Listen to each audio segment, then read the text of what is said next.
trying to reserve judgment, but I will admit, I don't really like James Two Gunn at all. things. Nathan Fillion is amazing, by the way. He like hands down. I can't wait for Lanterns. I'm so pumped. And then the other thing I want to say is, uh, he's not the best Lex Luthor of the ones in the last like 20 years. The best one is clearly the guy from CW that was in Two and a Half Men. That was the best Luthor we've had in like Yeah. recent memory. But he's not bad. Like he's a believable Lex Luthor versus like what's his name that played in Oh Batman versus no. Superman. Yeah, that was No. he was terrible. It's so Like this bad. That's the guy, accurate. I can believe this guy is Lex Luthor. I like he wouldn't have been my first choice, but he's at least a good enough actor that he Yeah. gave some role. Like he gave the role a good job, but like, Mhm. we'll see. I don't know. I really Nathan Fillion, creme de la creme as Guy Gardner, by the way. I mean, yeah, I did hear all the performances were great. All the criticism that I heard was mostly due to, like, whatever, the typical Yeah, plot and and maybe yeah. and then the black guy I can't think of his name that plays Mr. Terrific, also very, very good. And Hot Girl, Mm. she has one really good one liner in there, and I was like, yeah, this is I liked it a lot. They do really push this stark contrast that's like a like underpinning of the thing. I think it's gonna be a big thing going forward, is the difference between like the Justice Gang's mentality on like killing and like Superman's. And I think that's going to come up once they introduce Batman a lot too. I think it's going to be a big thing that where like some of these heroes are like, yeah, let's kill him, and then other people are going to be like, no. But because that seemed like a be like a theme that kept like running throughout the movie. I'm never gonna see any film or TV show where like they're conflicted about whether or not to kill bad guys without just thinking of Bad Man from College Humor. Like where Yeah, he's there are like, definitely I some don't bad kill guys in this people. movie. I That don't kill Superman definitely people. It's like, what about that guy you just threw a ninja star through his skull? Look at that guy, he's all tuckered out. You know, Yeah, I mean, there's definitely a couple scenes where I'm like, okay, I know Superman doesn't kill people, but there's no way this guy just survived getting sucked into a black hole or whatever. Like, I mean, I guess maybe it's like he didn't kill him, but like he definitely caused his death, kind of thing. it's such a silly and dumb trope at this point. Like I mean I get like in the early days maybe not wanting to advertise, for moral reasons or for censorship reasons or, for a host of reasons, like trying to build a character that doesn't kill people, like, but like in today's day and age, it just does, the trope doesn't work anymore. It's just silly every time. We need another Rambo movie where he's just mowing down people. Doesn't that movie have, like, the record for, like, I don't know, most people shot in, like, I feel like a movie? it's gotta be up there if it doesn't. Yeah. What does that sound? I don't know, someone's playing a game. Yeah, I'm hearing Yeah. like weird clicks and stuff too. I think you'll enjoy it. Like I didn't like and like I always go to these movies and people are like, oh, it's so woke. And then like a lot of times when people say that, I'll watch it. And I'm like, y'all really getting nitpicky about what's too woke. Like a lot of these mediums have always been kind of like Star Wars, right? Like people bitch about Star Wars going too left. I'm like, do you know who Lucas is? Like, I mean, have you watched any of Lucas's stuff? Like he made the Ewoks to be the Viet Cong. Like. And like so, like when the people say there's too woke, I'll go in there like they woked it up. Like you have to do something pretty egregious or like bad. And I didn't. I mean, yeah, I saw some real world parallels, but they like dressed it up in the comic universe where like this happens all the time in the same universe that they have it in the comics. So like I didn't Pretending, see any come on problem. now, pretending like old Lucas films are at the same level as like modern Disney is a bit silly. What? What's the main theme of Star Wars Okay, okay, yeah. in the What's the six main theme? episodes? Well, considering that the Emperor is based on fucking Ronald Reagan, and Vader is based on I don't remember who. What was it? There's another political figure in that thing, and then they kind of morphed him a little bit over the time. And the Ewoks represent the Viet Cong. That's a direct quote from Lucas. And like Years later, he says that it was inspired by the Vietnam War. The main theme of Star Wars is is about the evil what empire. Yeah. no, the main theme of Star Wars is about family and fatherhood and about what having a lack of a father can do to someone when they don't have a parental father Is figure Luke Skywalker around and how it black? turns. I think we watched different Star Wars maybe. No, it's like so like you look at it from beginning to end, right? Episode 1, you have Anakin without any father, right? The father doesn't exist in the sense that he's like fucking midi-chlorians or whatever, right? well, he does now, And but then okay. right. And then in that film, you have Darth Maul versus Qui-Gon Jinn, It's the duel of fates. They're dueling for the fate of Anakin Skywalker. Okay, it is, and then it is the fact that Obi-Wan Kenobi takes over is that he isn't a father figure. He's like a brother. He's like a friend. He looks down on Anakin. He sees it as a chore from his master. Whereas Qui-Gon understood, like he was kind of a gray Jedi. He wasn't on the council, etc. Right? Then you move throughout his turning. He does it. He says he bitches in episode 2 constantly about Obi-Wan and his connection and how he's held back, and there's all of these references to them being like brothers and, you know, working as equals in a lot of way instead of him having a wise man. But he says, oh, in parts he's wise, etc. Right? You fast forward through, you know, 4, 5, and 6.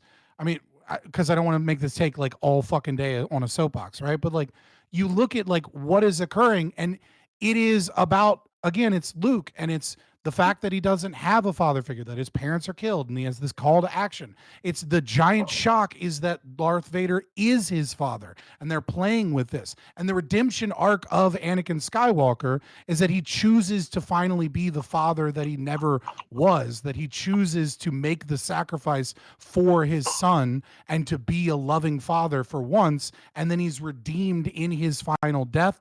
And then in the Ewok village, he's redeemed again as a Force ghost. He found peace because he finally did the right thing and balanced the Force. Like this is the, like, it's specifically George Lucas tells Dave Filoni when he's doing the cartoon to never forget that this is a story about family, that that is the main theme, that is the main importance of Star Wars. I mean, Like- I disagree with this statement vehemently, but I don't have time or the patience today to fucking fight this fight. Yeah, But this idea that like, yeah, they're left-wing political elements to Star Wars without a doubt. But this idea that like, oh, Disney hasn't done anything more woke than Lucas when we're comparing them is a wild assertion. No, it's crazy. But no, now I'm even more convinced. Scott has laid it out that yeah, Luke Skywalker's black.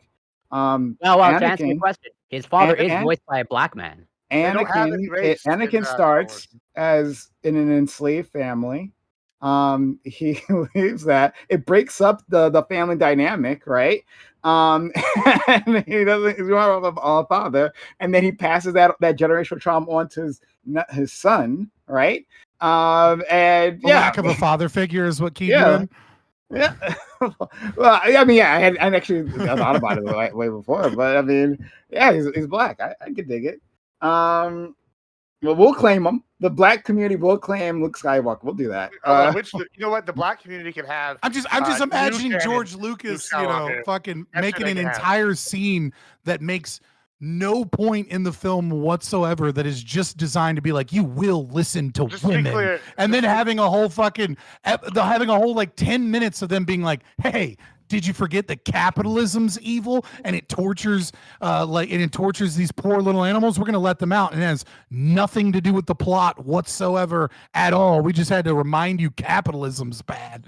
Like calling that on the same fucking on the same line as George Lucas having to explain at one point that it was inspired by the Vietnam War, and that the Nazis and the uniforms were inspired by Nazis, at least in terms of dress at one point, is like on par, is fucking wild and silly.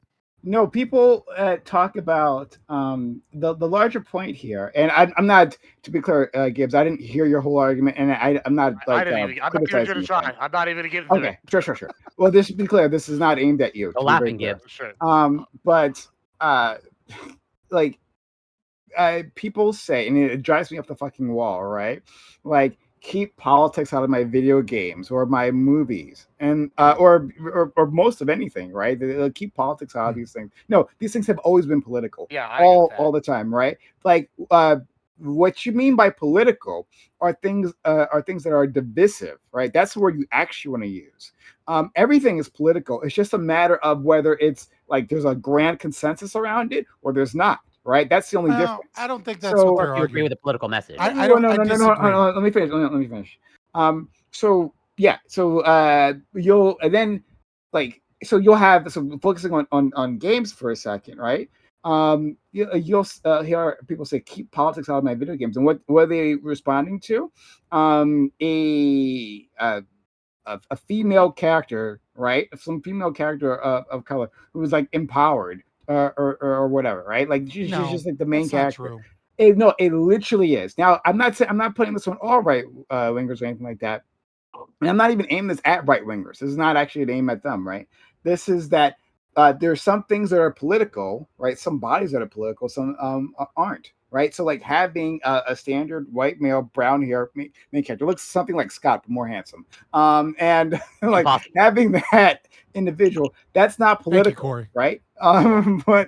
But like for these other individuals, that can be political, and it doesn't just end with like identity, right? Like it's an expansive thing, where when like the message is not something that you like, well then now you're putting politics into it, right? When it's a message that you agree, meaning it's not divisive in your mind, well then it's not politics. This is just a general thing for people across the board.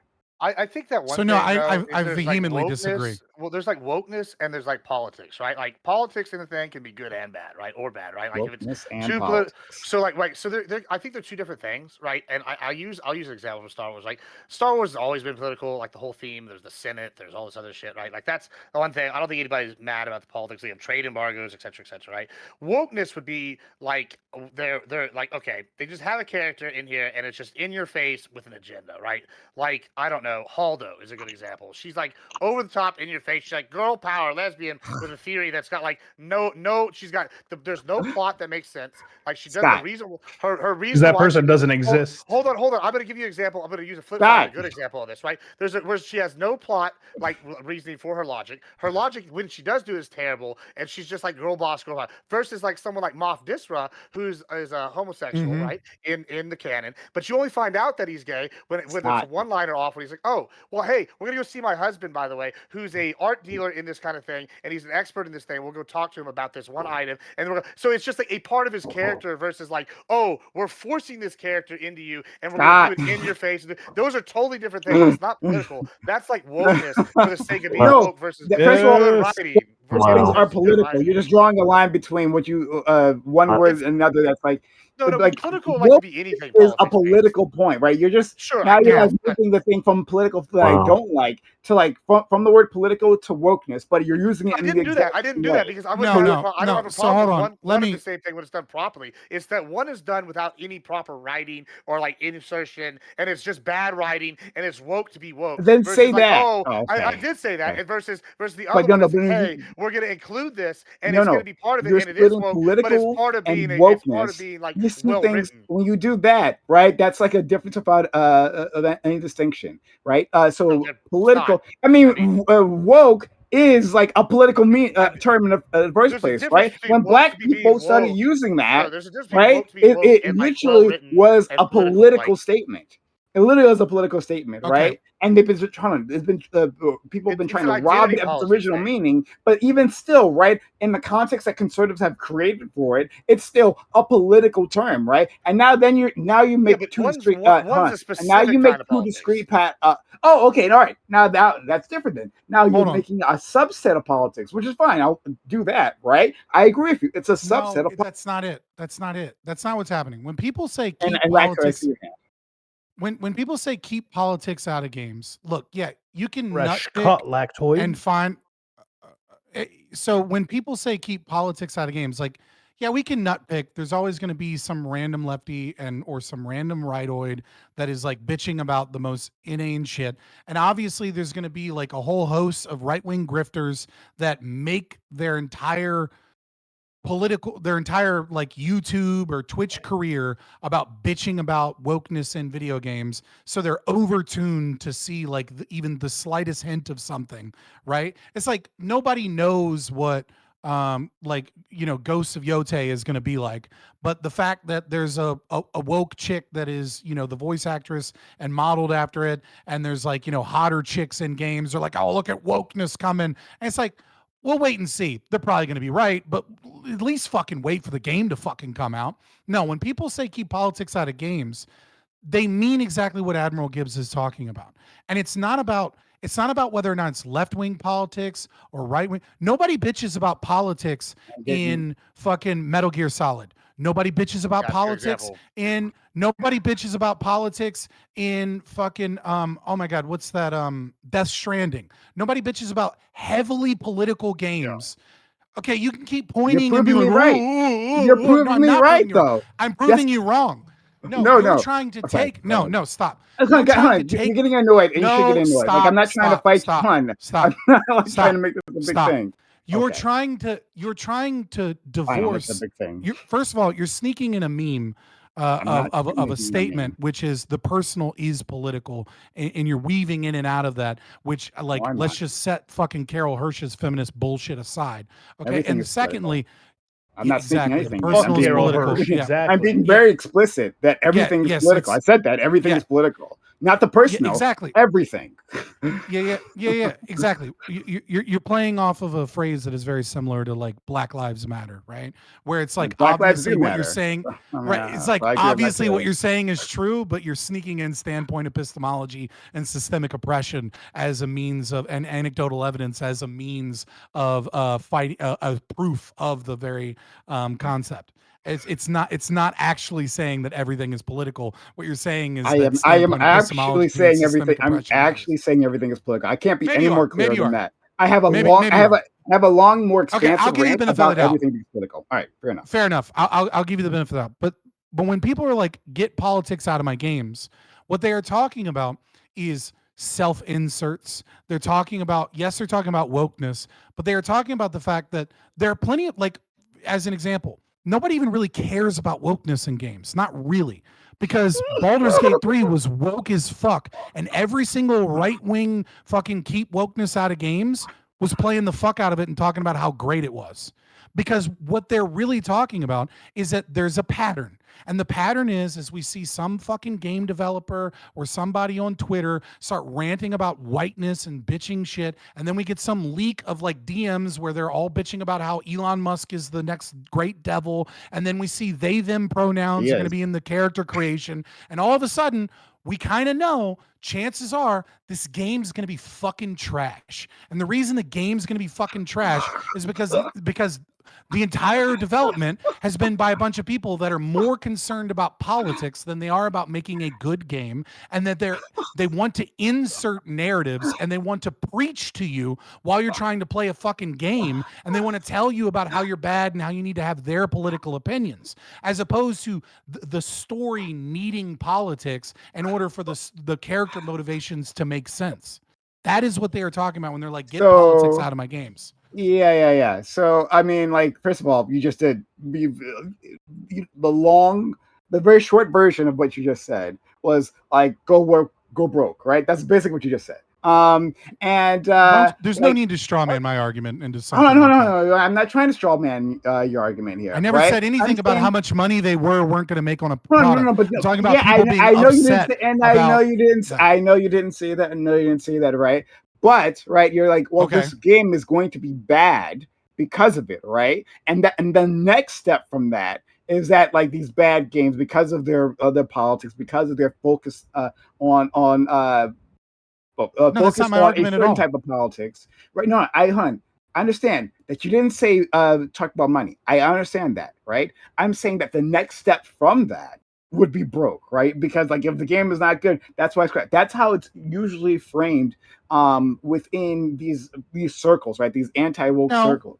Now, but hold on, I'm not trying to put it on you. Hold on, I'm not trying to put this on you. Hold on, let me just come on. I'm not trying to put this on you.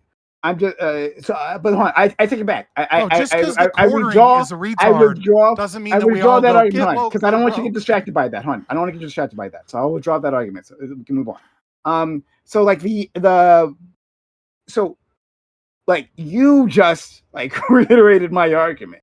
You're like, hey, yeah, no one's bitching about these games. So you list a bunch of games, like no one's bitching about this, right? Except for Baldur's Gate. So we'll have to come back to that in a second, right? But before you Metal Gear Solid, and then you said a few others, and you said no one's bitching about that. That's because like that wasn't divisive in the way that they care about.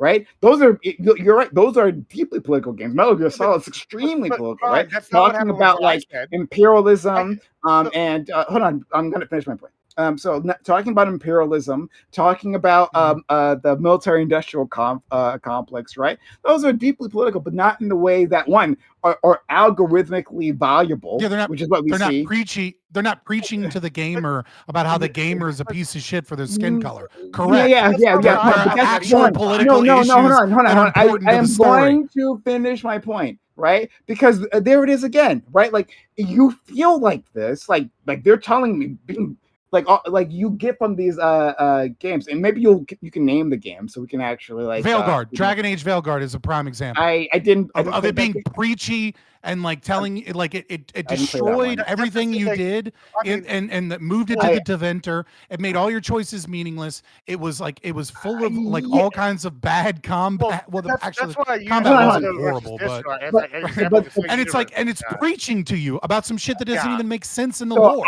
which is I have- Kunari being they them pronouns. to be clear, I haven't played that game, right? Mhm. I got it for free through like PlayStation Network because it was so bad they put And it I in played the it for like free tier. 15 hours, and I was just And like, the bro, free this tier. is They put it trash. they put it in the free monthly games like the next like the 2 months after it came out because it was yeah. So I hear you. But like I haven't played that. However, I am familiar with the development of that game. I actually do know about that development of that game. And the reason why that game is shit is because of the capitalist requirements that were placed on that. What you're saying is fundamentally not true though, because- about the issue. Yeah, it's because- capitalism's Oh, fault. No, Dave, listen. you're fine. You- I was saying, no, please. Let me. I just gotta get these out because you guys are going to keep saying multiple things. I have to respond to all of them, right? So actually, yeah. But the publisher, right? Like they were making the game. They had the idea for a Dragon Age game. They're going to make the game, right? And then they were making the game. Then the publisher comes and tells them, "Oh, it has to be a live service game." So they stop it and they stop development and Then they went back, a live service game. And then all of a sudden, as we can all see, live service games have been bombing left and right, right? And then they're like, "Oh yeah, this is going to be a disaster. Hey, turn it back to a single player game, right? Also, we're not going to extend the amount of time you have to make the game, right?" And then they bring in another Was it in development for video 6 game. years? They something like that, maybe even longer. They bring in another studio, right? And they have like literally internal conflicts with each other about the direction of the game. And then like there's distinct again, I haven't played the game, but like from reportedly there are distinct This has nothing to do with yeah, the topic of like the you brought it politics up, and the wokeness. hold on, you brought it up, so I'm addressing it. Then you're like, "Oh well, you bring the capitalist." I'm explaining why I'm blaming the No, capitalist. you brought it up.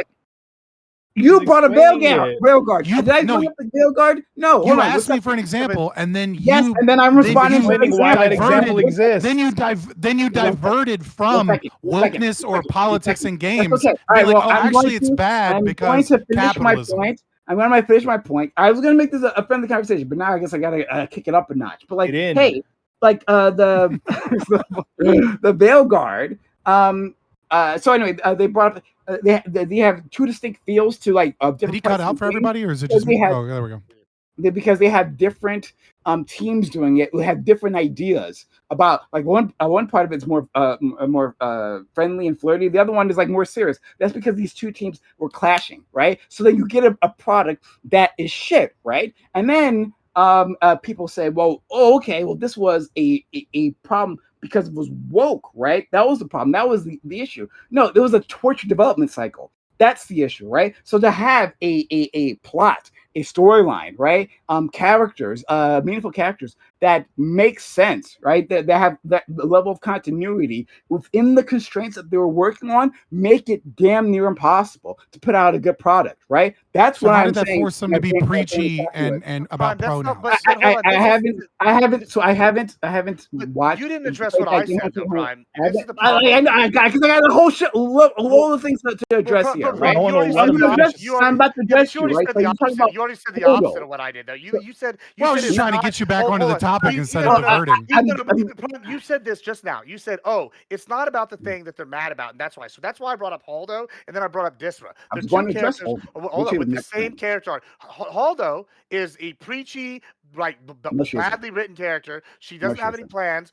I mean, I could go depth like all day on No, watching she that character. isn't. Versus, we can look at Ahsoka. We can look at she's got a lesbian arc. That's fine. Guess what? It's well written. We can go to Disra. Disra's got is literally gay. He's the major villain in the Thrawn duology, right? He's a major villain. He's gay, and guess what? No one bitches. You know why? Because he's well written. It's not that people are mad. Oh, they're fighting the culture where they're putting gay characters. What they're mad about is they're putting somebody that's preachy and not well written, and then they're like forcing them down your throat and saying, "Look at this. Look at this. You need to be like this. If you don't agree, you're a bigot." When it's like, nah, fam. If you would just put somebody well written, like I then they wouldn't have been love upset. what Gibbs said, right? Look, Holdo, right? This Wait, character. Prime. Can we just admit, because this sounds like we're dodging this, can we just admit that bigotry undergirds a lot of this? Yeah, you can make all those other criticisms. There are people who actually hate gay people and they don't like seeing them in video games. 100%. Of course, that's the case, right? But hold on, I'm gonna give the benefit of the doubt to my friends here. Right? I'm not saying that Gibbs and Scott are animated by hate here, right? So I'm not gonna put that on them. To be clear, I'm not gonna put that on here. But I mean, what you said is clearly true, right? Clearly, a large part of the people who are fighting this do have a problem with gay people even existing in culture. But again, I'm not going to. I would have to pull that out of my ass, and you know that, right? My name is Gibbs, not Connor. So 37%. Scott, and 37%. Yeah, Just say random numbers when people ask you. So yeah. So Scott and Gibbs, right? So he talks about Holdo, right? And I'm not going to say this person was my Holder. I'm sorry, Admiral H. I added him out. Holdo. Holdo. Sorry. That's what I haven't forgotten about you, right? Stay there and be blessed, okay? All right. So so this character, who I don't think it was like the best character, right? And like there were like plot holes around like the entire plot in general, right? That you can. Oh, so then you're admitting everything I said is right. No, I'm not admitting anything. Hold on. Right? I'm not saying that she's like the best character, but how did Gibbs present this character, right? He says this character who did who had some non-straight markers to them. I forget if they did anything overtly gay. I don't remember. She literally in the book is like has a wife. But in the book, but in the movies, I don't remember. In the movie, she does something else. She does something else that indicates. She might have done something else. She might have. I don't remember. It's been many years, so but yeah, it was so terrible. Nobody can watch it more. Let's just say that she does, right? But like the way that our friend Gibbs interprets it is that, well, this is being stuffed down my throat, and if I don't accept it, I'm a bad person. Where in the text of the movie? Hold on. No, that's what you did. You just said that. So where in the text of the movie does it say that Gibbs or white man or anyone else who doesn't like this is a bad person about that? There are no like anti-gay bigots in the in that movie for her to like even kill, right? To destroy. Right? The Empire didn't give a fuck about who she was fucking, right? That doesn't come up at all, right? But the way Gibbs interprets it is it's an attack. Right, that's how he presented it himself. That's exactly what I was saying. It's the agenda. You got to use the term agenda. What I'm talking about is that like it's divisive in their heads. It's a problem in their heads, and so that's when they're on. You literally admitted I was right, and then flipped it on the head. You literally admitted I was right. You literally admitted there's plot holes all around it. And what did I say? He's just not engaging with our argument. Yeah, he's not engaging. Like what I said was specifically. We have plot holes in all the movies. Hold on, what I said. You said. Hold on. You said in the beginning. I like. Oh, it's because they can't accept one thing. And I gave a list of 3 characters right there in the same universe who all have similar lesbian or gay tendencies. I don't know the other one. And that's fine, man. That's here or there. But they are major characters, and nobody sits here and bashes them regularly, right? Because they're well written. And then you turned around and said, "Hey, with Holdo, I'll admit the whole movie has massive plot holes all the way around, and all that is a major. There's a major. Well, The Last Jedi more than most it has major plot holes, and it absolutely does. And her strategy doesn't make sense. She's preachy, she's highfalutin, and she's over here forcing her like agenda down your throat. Men bad. She literally is like, "You stupid men." Forcing it down my throat. She literally says that to Poe. "You're a stupid man, Flyboy." And that's why. And literally, right before she criticizes an insubordinate subordinate. She criticizes an insubordinate a soldier under her command, right? Who specifically goes against her orders. Like that's what she's doing at that point, right? And then you interpret it as like, I need to like gay people. Right, that's the interpretation that comes out of it. Bad orders. Yeah, and having plot holes, right, isn't the thing that people were really so here's another example, right? There's the the what's hyperspace the ram, the phrase? Starlink. Her name is the hyperface the Rose, right? The Asian Rose. woman, right? She was also I believe her name was Rose. Maybe I'm wrong by name. I thought it was I Rose. believe you're right. But okay, thank you. That individual literally run off of social media. Yeah, Run off of social that was media. wrong. I agree with That. Yeah, that was wrong. wrong. Okay, But she yeah, was and also a poorly written character, but she wasn't a woke. I wouldn't say she was like the woke stand-in. Like Hall though is like a woke like stand-in with badly written as a badly written character. and I'm not. And again, the racist to like be very clear, I'm not gonna put that on you. I'm not saying that like you supported that or Scott supported. I'm not saying any of that. To be very clear, right? But I am saying is that the same animating energy was behind it, not bigotry. I'm not saying bigotry, right? So I'm not putting that on you. I'm saying that like this idea of like it's political. Your identity now is political, and I don't like it. Right now, like with Rose, they were saying, well, part of the problem is that like, well, she's unattractive, right? And we don't like that, right? Just like when we're talking about in Horizon Zero Dawn, where they changed the character and she is like less attractive than she was previously. Like that's I mean, it's true, right? But that becomes a problem because now it becomes that's a divisive thing in my mind, and now it's political, and now get that politics out of my game. It happens all the time, right? Yeah, you can respond. I'll say this, which is about Horizon Zero Dawn, right? It's not it's political because a character is less attractive, right? It's the question is in many ways you're never going to understand the right. Because I don't actually think that you're being bad about it. I think you genuinely just don't understand. Like you're never going to understand the right unless you can start asking the question of, okay, why is this here? And the question with like Horizon Zero Dawn is like, why did they make her chunky? What was there a story element? Was there a reason, or was it just somebody felt that we needed to move the aesthetics away from what gamers would almost certainly want? And it makes it as a financial decision, it's stupid. Now I don't know that so many people were super mad about that, but there's a million examples we could go. A lot of people were very mad about Horizon Zero Dawn. They were quite mad. There's a whole thing. There's a whole. There's like we can search for it on Stop yawn. Sorry. Right, like I think a good one. Both from the left and the right, I think there is especially like we keep taking like grifters and a few people and bot accounts on like fucking Twitter and then being like, this is what the right or this is what the left thinks. And it's like, again, with Woos, it's like, oh, they're bullied off Twitter.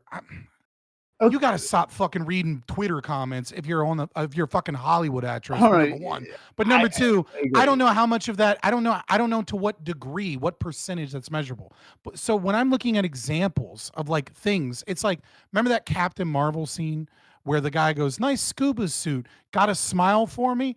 And then they show that she beat up this person that made a comment about her smile and then stole his leather jacket and his bike. And it's like, this is supposed to be a hero. And it's like, what fucking purpose does it serve to have the hero beat up a guy because he made like the most mildest cat call in existence and then stole his property? That's villain shit. Captain Marvel is obviously a villain who likes to beat up people if they make little comments that they don't like. And it's like, but that is clearly ham-fisted in by people trying to be like, take that, biker cat caller guys. Sure. And it's like, it's not the same thing as a politics. It's like when you're watching that, you're like, oh, get the fuck out of here. I'm being preached to again. No, okay, hold on. And maybe we can make a slight bit of consensus here. Slight bit of consensus.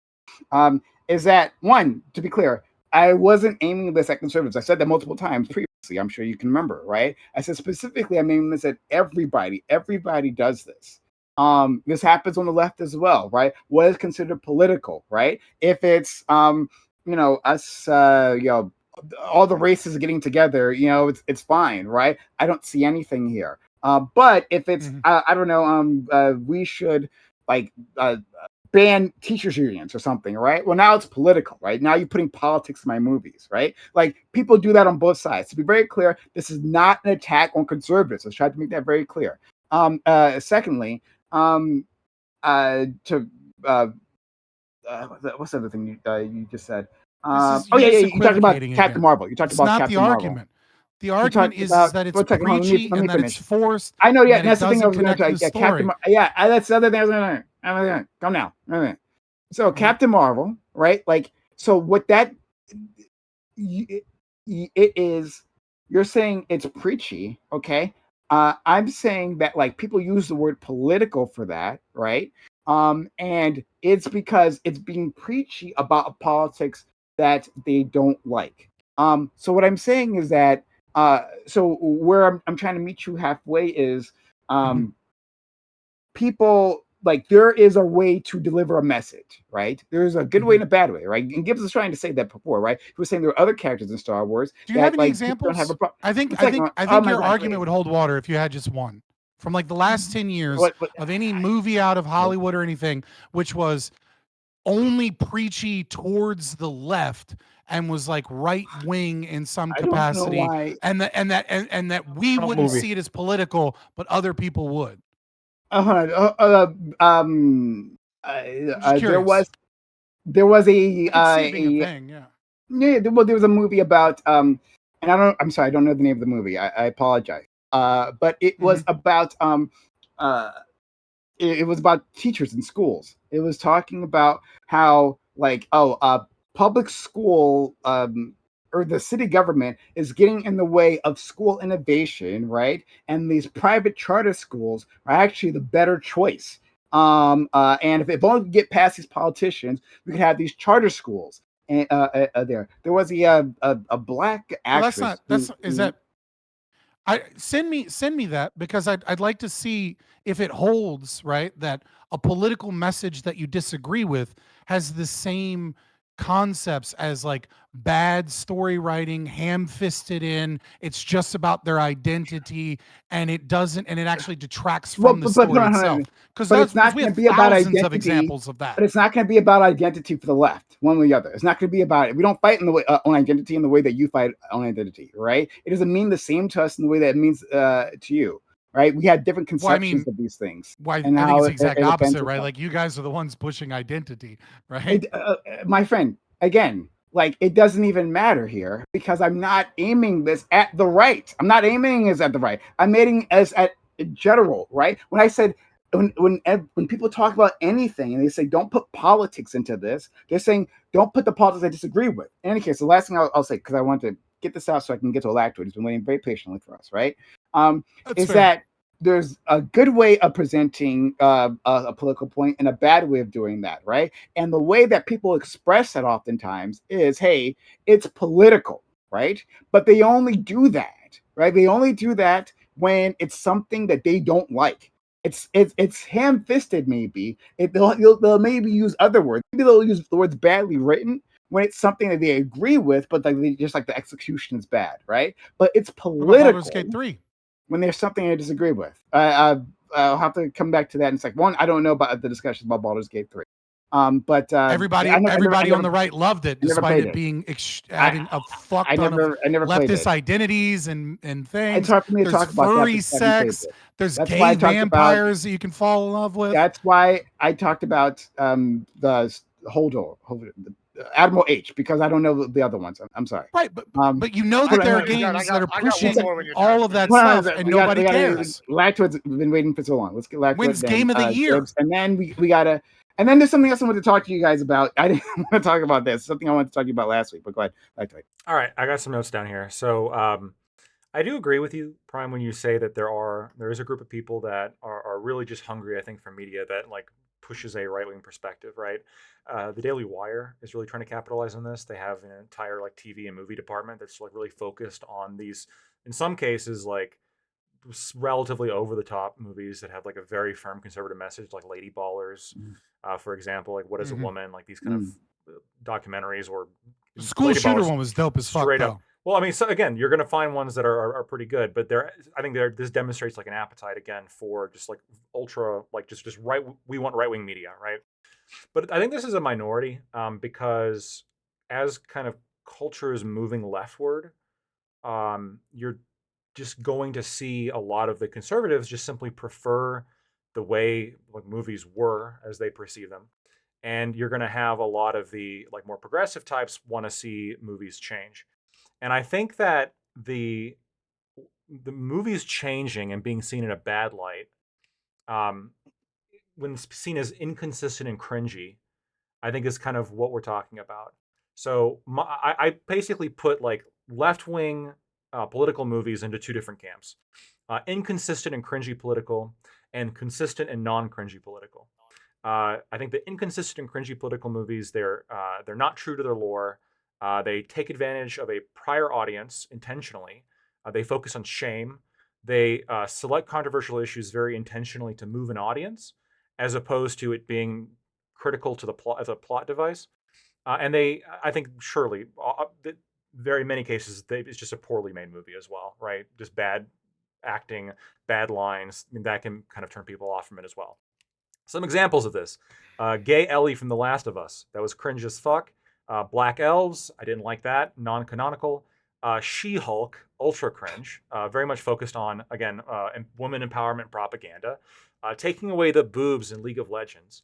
I think this is an example of where even something that's like tangentially results in more realism still feels wrong because we know the reason why they did it, which was this sort of like social engineering campaign to fight against the kind of male attitudes of sex appeal that don't male gaze. The male gaze, and there's a lot of women, especially ones who don't fit that. Everything kind of Anita Sarkeesian believes in. Sweet Baby Inc., right? There's an entire company that's dedicated to this. This demonstrates that obviously, like there is a political small company. There's a political. It's not really what that absolutely. It's got a lot of influence. It's involved in it. It really has real alien influence, but I'll have to discuss that later. We'll have to discuss that later. That's a local. I got some more examples. Gay Dumbledore, which was added after the fact, obviously. That was bullshit. Yeah. Yeah, that was a clear example of kind of the woke shit cringy woke shit we're talking about. And then, of course, the ovary power during the Avengers movie, where all the women got together in that moment where they all charged together as women. That was an ad. That was an ad, is what that was, right? They're like, hey, do you want to see this? Right? They like put all the action figures together, the female action figures. They're like, hey, we could give this to you if you want, right? Let's test the audience on that. Absolutely. But I mean, yeah, be cringe, but like, what does it? Is that? I'm going to contrast it with political. Sorry, go ahead. Not only, but again, it's the bad kind of. It's the inconsistent and cringy political. I think if you want to make things political, like in a left-wing way, I think there's examples of movies that have done it in a very consistent and non-cringy way. Normally by introducing new lore or staying true to the lore of whatever they're copying or reproducing. The prior audience knows what to expect, and the controversial issue is simply used as a plot device. An example of this: Gay Ron Swanson from The Last of Us. That was really well done. It wasn't cringe. Maybe it's because he's just a better actor. Maybe he sold it a lot better. But the focus on that was clearly love and not gay. Like the focus was just he was in love with this guy. That was the point of the episode. The point of the episode was not, look how gay he is, look how great that is. Let's all celebrate him being gay. BioShock Infinite, and really the whole BioShock series, highly political, very well done. I think that they got away with it because they were so over the top that it was comedic in a lot of ways.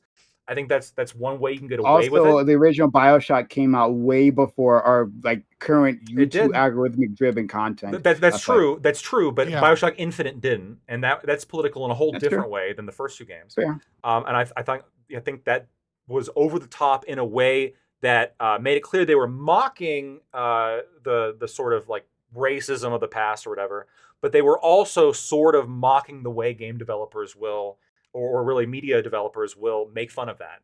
They were basically, I think, playing to both audiences there. It was very well done. Lactoid, it seems like what you're telling me is that there are good, and I see your hand, Kip. Ripley from the Alien movie and Samus Aran are also great examples. But all you're telling me, friend, and maybe I missed something. If I did, I don't want to butcher your point. But it seems like all you're telling me is that there are good ways to present a political point and there are bad ways to do so. Everyone agrees. That's been our argument the whole time. Well, no, it's not. It's not just that. I'm talking about. Let me clarify. It's not just that, right? I think one of the key things, like in the latter part, Gay Ron Swanson, BioShock, even the Green Book, Ripley, Samus, like all these characters who are very like progressive, especially for their time. If we're going back to like Ripley from Alien or Samus, all these characters, they're introducing new lore, and it's core to the plot point in a way that doesn't make it seem like the people writing it want to like push a political agenda on you. They don't necessarily want to socially engineer you. This is just how they view the character, right? This is like their dream, the artist's rendition of how they view this person, as opposed to, I think, what the new one, especially, gay Dumbledore. I mean, really what it is they want to push this on you. That's what it feels like. It's actually irrelevant to the plot. It's irrelevant to the actual, like, what the artist's vision is. What it's entirely about is we're gonna put forward seriously, we're gonna put forward a social. We're gonna put forward a social message with the goal of engineering society to be more tolerant or to appeal to this particular demographic of people. It's pandering. It's pandering. That's what it is. It's pandering. Friend, though, right? Pandering and social engineering. Gibbs and we'll go to Gibbs and Ali, same words right? sometimes. But friend, no, they're not. Right? Well, I think they both are being attempted. Social, like, it's weird. Okay, as an artist, right? Let's say people here were creative. I don't know if anyone are actually creative, right? I try to do some creative things on the side, but we don't have to talk about that here. But like within, I used to make dubstep. I'm a painter and a piano player. That makes I don't know a lot of that. sense. I played bass in a death metal band. I played I think the better question we should be asking is progressive social engineering necessarily a bad thing? Because there is an issue with the way men look at women or treat women in video games or media. So I think it's probably worth asking if maybe that is something we should look at changing. So we let's ask. So let me you'll go after Ali, so you can expand on that point. So look, friend, social engineering. One, everything. Again, everything's political. Everything has a message behind it, right? Media has a message behind it. Media has something that is trying to push you towards, right? If it's advertisement, hey, this bar is so great, you should have it in your life. Your life is less than because you don't have this particular bar of soap, so buy that, right? If it's that's cringy. A mess, I don't watch commercials for fun. So, but it doesn't matter. It's not if it's trying to sell, whoa, this is a great example. If it's trying to sell entertainment, if I feel like it's trying to, if I feel, well, hold on. If I feel like, my point is not important. No, Prime, this is really critical. I think maybe you just hit the nail on the head as to what I was trying to get at. If I feel like it's trying to sell me something, I'm no longer interested. Yeah, I can. Yes, there's subtle ways to do that, but and there's commercials that do it subtly, right, and are engaging and amazing. Like remember, like when the Old Spice commercials, like the I'm on a horse commercials came out like years ago, right? People love those commercials, right? Do you remember that? That was a one-shot take, by the way. Yeah. Oh, that really? Oh, that was amazing. Yeah. But it was all practical except for the sand, the diamonds thing. Everything else is practical in one shot. It was a huge thing. This actor who was on a horse, and it was a huge sensation at the time. Many memes came out of this, right? But it was straight up advertising, literally in a commercial on TV. I think it was a Super Bowl commercial as well, right? But people loved it, even though it was trying to sell them something, right? There's a good way of doing things, and there's a bad way of doing things. But that's irrelevant because, but like whatever. Like. I'm saying what I'm trying to say now is that all media has a message that it's trying to push, right? There is ones where you either agree with it or it's like you can either agree with it or disagree with it, or it's intrusive or unobtrusive, right? Those are the things that we're looking at right now. And when it is you disagree with it and it's obtrusive, especially if it's obtrusive, then people attach the word political towards it. They attach political, even though it was political previously, right? Like what's this? Rosie the Riveter, right? Political. She was a political advertisement. Like you're saying that, oh well, there's a message here about like acceptance. Yeah, there's a message here about acceptance. Yeah, you'll find that on a bunch of like Disney Channel shows, Nickelodeon shows, right? Going back years, right? Hey, we should be like nice to our neighbors and accepting of their differences. They might have a different religion than you, but that's cool, right? Yes, they are trying to push a message, but that's okay because media does that all the time, right? We have like we'll have a Top Gun that's pushing a message of like, hey, the American military is awesome. Look at them fly all these great planes, right? And our imperialism always makes sense. It's pushing a message, but people weren't talking. But people weren't saying it's political. Are you cool with that though? Am I? Yes, I'm cool. I'm absolutely cool. No. Let me clarify. Let me clarify. Let's say like tomorrow, like 90% of movies started coming out with themes as to how like taxes are bad and poor people should die. And like this just became the normal, like the normal. No. So if you're asking if we're cool with the message, the answer is no. But I think he's saying he's cool with movies being political. Wait, would you all media okay, would you be like, okay, like, yeah, I don't like these messages, but I'm fine with the movies? Don't forget, it's got to be ham-fisted in too. Like it has to be like two people at a restaurant on a date, and then be like, oh, and by the way, don't you know the taxes are fucking theft? Evil, and we should kill the nature of the politics is in question here, right? When you guys. Yeah, the nature of the problem. They don't have libertarian movie studios. I can say that it's well done or it's not well done. They do the Ayn Rand movies, and they suck. Or not agree with it, but it's political either way. It's political. It is. My point is that it's political when I agree with it or I don't. So would I like it if other movies like all of a sudden were all libertarian, everyone lost their mind and thought libertarianism was a good idea? No, I wouldn't be. I wouldn't like that. However, would I be okay with the concept of them being political and having a message? Of course, right? It's part of their artist expression. If I don't like it, I don't have to like engage with it. What do you think about the fact that like there's this like kind of systemic preference towards these kind of again woke representations or whatever? Like for example, in order to even qualify for an Oscar, I mean you can't have am I wrong on this? Well, no, I remember. I remember the movie. We did. Yeah. You must have been here. You can't have like a movie about medieval Europe. You got to insert black people into it. This is weird. No, you do. That's not how it works. That's no. It's not. Lactoid. We had a discussion, and I don't. This was many years back, whenever it first happened, right? I'm pretty sure you must have been there because you've been here for a very long time. But like on the Reverie, we had a discussion on this, right? And we looked at the actual.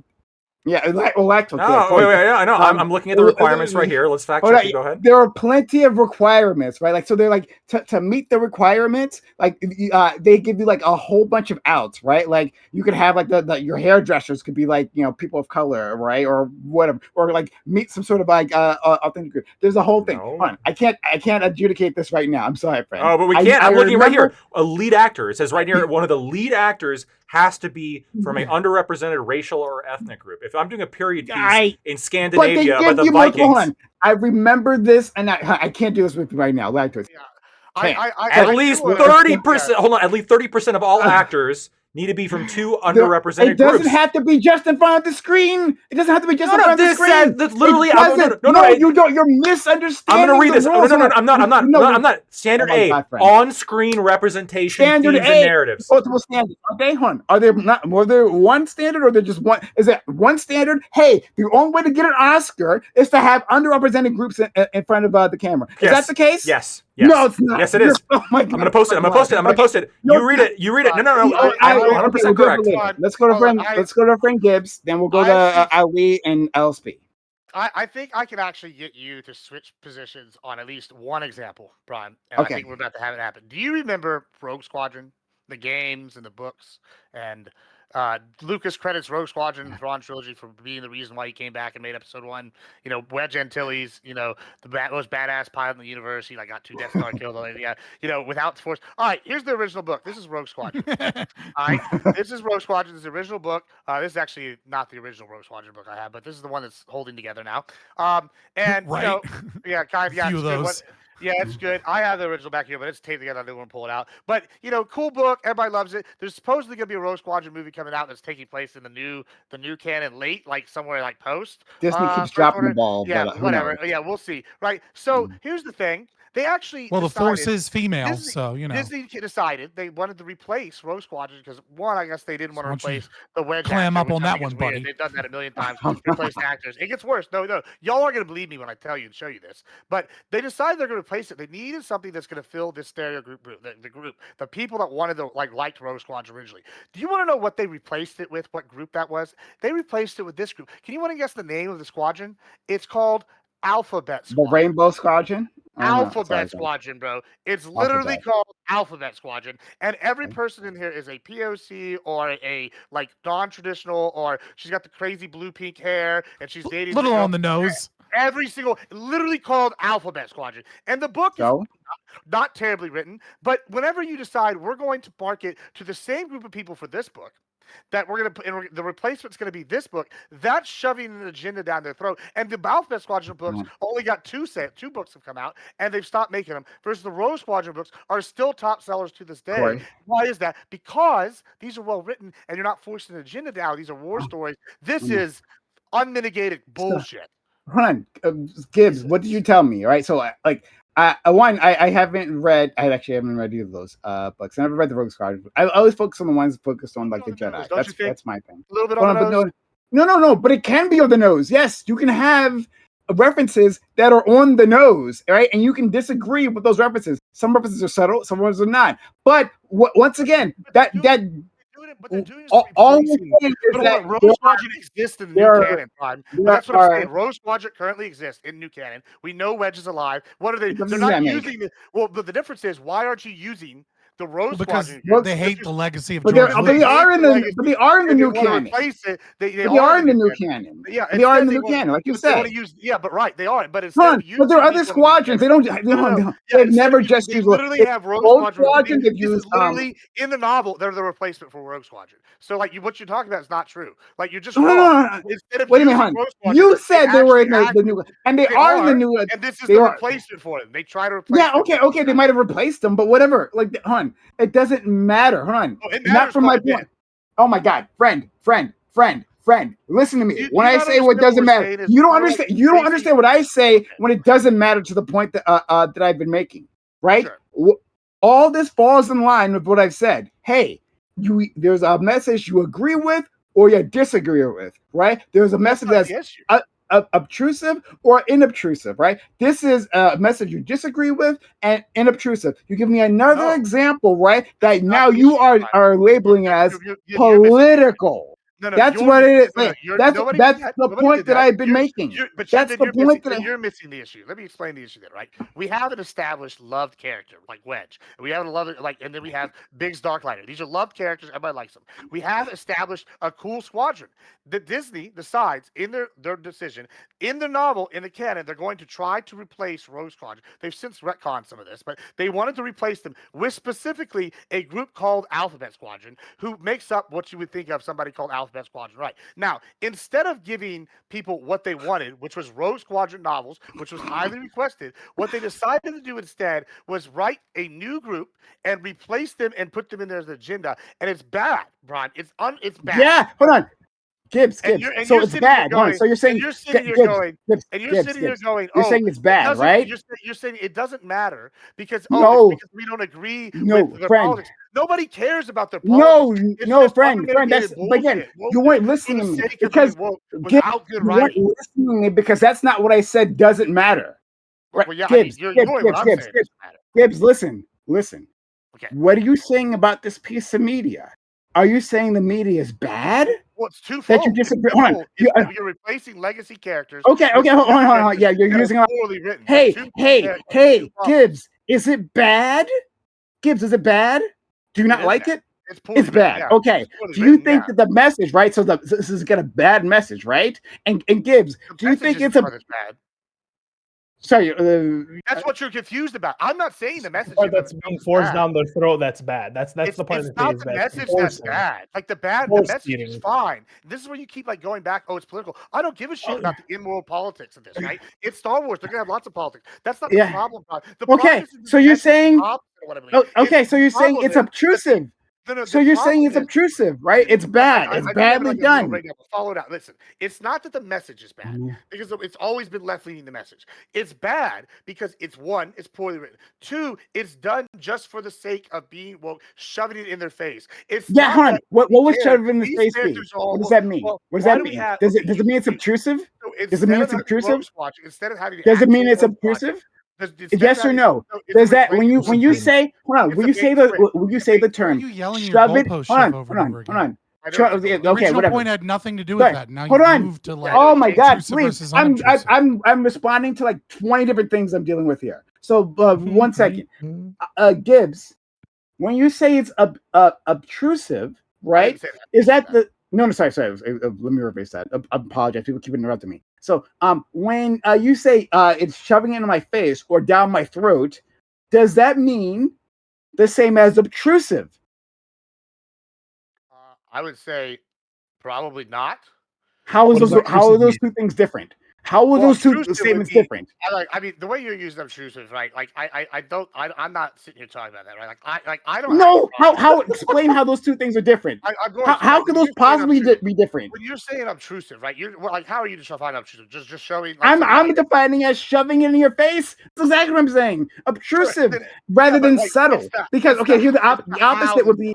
The opposite would be subtle. If it's not subtle or not, it doesn't have to be subtle, right? Like if you made like King, like I don't know, a Lulu, a fucking I don't know, King Arthur, and the entire court is black, and then they don't mention it ever. Yeah, or if you made like King Lulu, that sounds subtle. That sounds like, hey, we're not going to make it a big thing that they're black. Like you said before, hey, we're not going to make it a big thing that they're gay, right? The examples you gave of what you like were that these characters who like they were fine because they had some identity, right, some marginalized identity, but they didn't harp on it, right? That would be a subtle way of introducing the characters, correct? You can do in your face too, and it'd be fine if it's well written. In your face, yes. Oh, sorry, whatever. Well, the problem is the writing. It's not even the agenda. It's the writing. It's not the agenda, yeah, but it is the writing for the sake of like. It in there just for the sake of it without having a reason. Like you let me see if I understood. Let me give you like an example of an in your face character, right? Wait. Oh my God! You don't have to. More examples. You don't have to. I've just been listening. In your face characters don't work, but if you have a we don't need any more examples. We understand. But the problem sounds like is bad writing. So we can just say like, hey, the writing is bad sometimes, and I have a problem when they put out bad writing. But then the problem solves itself. Like, you said they put the alphabet book out and no one liked it, so they went back and they retconned. I don't know what retcon means. I'm not really a game. That's not addressing the point. That's not addressing the point. That's just you trying to water down the point. Let's let Ali. Ali's been waiting. And then to Lactoid's point with Dumbledore, isn't I don't know who the fuck. J.K. Rowling. J.K. Rowling, yeah, she isn't she like a rad femme anti-trans person? So after the fact, after the book comes out, there's a whole fan base of people. They're like, oh, well, what about Hodor? Or what about whatever the fuck, Dumbledore? Hey, I've never seen him with a woman. I've never seen him with what is he? And then people ask, and then she does some fan service, and hey, she is kind of like left wing, but just not. I mean, sure, but that's a turf. It seems more like after the fact, after these stories have been written and expanded out. Now that there's a fan base. These people, these marketing groups are like, hey, let's try to expand and gain a new fan base. And so for like Star Wars, they're like, hey, let's see if we can gain the LGBT. And it didn't work because probably Star Wars doesn't really, pertain. I don't know. But like they tried the fan base and it didn't work out. So like there isn't really an issue. You guys there's a problem with the writing. There's obviously agendas coming from everywhere. And it would be obnoxious if every single movie was just agenda based. Right. But like, your problems is that but even agenda. Some of us don't watch movies. But when you're saying agenda, when you're saying agenda, all you're saying once again, it's another word for political. This is political. It's I know. But all of them push a message. All of them do, right? Exactly. And with the writing was good. If the writing was good, it seems like no one would care, and that's why. It seems like no one would care. That's why all your franchises. It's not so much that like there's the agenda. It's that they're trying to make money at this point. They're major conglomerates. All they care about is money, so they're trying to reach any fan base they can. In the process of doing so, there's a lot of fucking bad writing and trying to, when you try to pander to people, shit doesn't work. That's why you should have stuck to the greatest movie franchise ever, Fast and the Furious. No agenda other than family.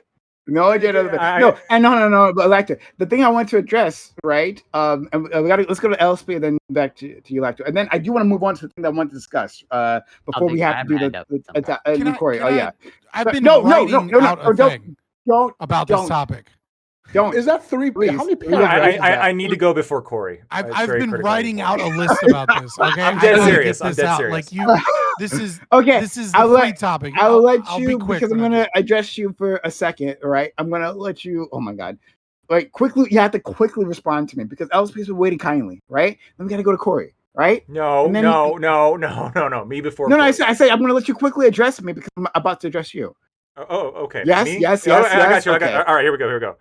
First of all, I looked into it. That Oscars thing, you were right. There are other standards. Okay. Now I saw you, Corey. Yeah. But those other standards are bullshit too. I think the whole thing is gets my ultimate point. But I only unfortunately read standard A as opposed to other potential standards that also require you to hire. Top of like two criteria. I know. There's two criteria. And the second thing I wanted to ask you, by the way, still all bullshit. It's still like affirmative action, quotas, mandates, all that bullshit. Now, wait, first of all, don't rub it in. Face, I got you. On its face, okay. You could just go back to 2024, okay, and Oppenheimer won Best Picture. Go to the cast of Oppenheimer: Cillian Murphy, Emily Blunt, Matt Damon, Robert Downey Jr. I'll find somebody in there. One of them was Catholic. You think that's representing 30% of underrepresented groups? No, I'll find them. But I wanted to say, Prime, under the logic that you've been presenting, why do you have a problem with the fact that Dumbledore was gay after the fact? Oh, okay. So because you seem to not like that earlier. No. That's exactly what I was going to address was the Dumbledore thing, right? Because but before I do that. I accept your apology. You know, everyone makes mistakes. No, it's fine. No, I'm not trying to rub it in your face or anything. No, I mean, you made a mistake. Fine. It happens. It happens. And it was a long time ago. It was years ago. So with Dumbledore, right? Dumbledore was an example of I have the wrong one in my mind. I'm going to say gay washing, but gay washing isn't the term I want to use here. I think it's called like gay baiting or like rainbow baiting or something. There's a term that's used for gay this. Baiting. Where we've all seen this in multiple places, right? Where there was like an implication this character might be gay because maybe it might give us some sort of advantage with an audience, right? It's basically pandering, but specifically for gay individuals, right? So Dumbledore, right? Yes, and this is an example of something I don't like that other people do, right? When they try to read into text things that are clearly not there, right? You'll see this in terms of like the gay community does this often, right? But they're not the only ones. I'm just going to use them for example, right? Well, they'll read into text and they'll say, well, you know, like we can see all the queer messages here, right? Which were clearly not intended. Now, that doesn't mean you can't find them. That doesn't mean you can't draw parallels, right? That makes sense, right? That doesn't mean like there's like queer messaging within the text. But there was a big push to answer about Dumbledore. Dumbledore doesn't, he doesn't have a lady, right? He never talks about that. Like, what's his deal? And then minimum asexual to pander to them, right? To sell books. J.K. Rowling says like in a tweet, "Oh, Dumbledore was gay." Well, doesn't it also just like increase like maybe tolerance of gay people? Like it's that good social engineering that you guys were it can be good. Both all these things can be true, right? I can not like the execution, but I can say that I like the overall messaging, right? Like, yeah, it's great if you have like a character, but the problem with that, at least for the original movies and books, is that it's not actually in the text, right? I think that maybe they tried to like imply it more in the other ones that came afterwards, but I hadn't seen it, so I can't speak to. Maybe he was closeted. That's an experience that a lot of gay people have. Yeah, but the problem with the execution is that none of it is actually represented. So you're trying to get the credit for a message without even doing it, right? So unlike with Gibbs, when we were saying. And this is a different type from what Gibbs was trying to say, right? Where they're shoving it down your throats. In fact, it doesn't even exist to begin with, right? All you can say is outside the text, oh yeah, this character is gay, right? And I'm a quote unquote ally, right? Without actually doing any of the work, without showing Dumbledore's struggle, without showing him in the closet, without showing him like having any interest into men, all of that without actually doing the thing, Is there so that would be my problem with it. Sure. Is But, there a yeah. point that like even you would say like, okay, this is kind of like ridiculous? Like, what if instead of just Dumbledore being gay, everybody was gay? Like in all of Harry Potter. My friend, my point is not that these things can't be done badly. I can agree. What if it As was? I What, said, what, what if it was gone into in the movies? Friend, Flip friend, that on. What if every character was LSP straight? straight. Like, why are we okay with that? Like, Yeah. The Everyone's LSP is making a straight. good point. Make What if everyone straight. No. agenda. Every single character is like ultra gay, and they go deeply Hold on. into it throughout every movie. No, Hold on. What if? Hold on. Back to it. What if they It's were called High all School straight Musical. though? that would be canonical to the books. No. But friend, but on the books themselves. So They don't specify the sexuality. That's a good point. Move away.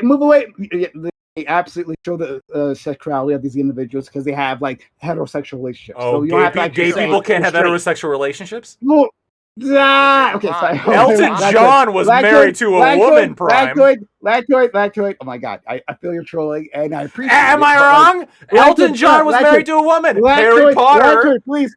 Lactoid, please. Maybe he wanted to get into somebody else's Potter. Lactoid, please. Please, I beg of you. Lactoid.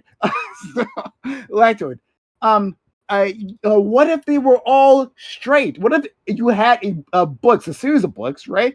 Where all the characters were straight? Would that be ridiculous? Right? That's an agenda in of itself. It is a political agenda. That's a political message right there. It's not a divisive one, and not all. It's settled. Yes, you can have lots of groups of individuals who are straight, right? You can have books that put straight media out there, and it's not an issue. We don't discuss it because, of course, everyone would be straight. Why wouldn't they be straight, right? Like you can do that. Yeah, like it's, but whether it's done well or not well, would be really bad, right? If in Harry Potter, right?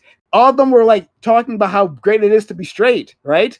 Like, what if that was the message? Hey, like not only is everyone straight, but they're all talking about how fantastic it is. You're not answering my question. You're not answering my question. Why the fuck, right? Yes, you're bad. But my point is that when you disagree with it, that's when people are calling it political. No, not that good messages or bad messages. You're missing my question. Right. My question was a sincere one.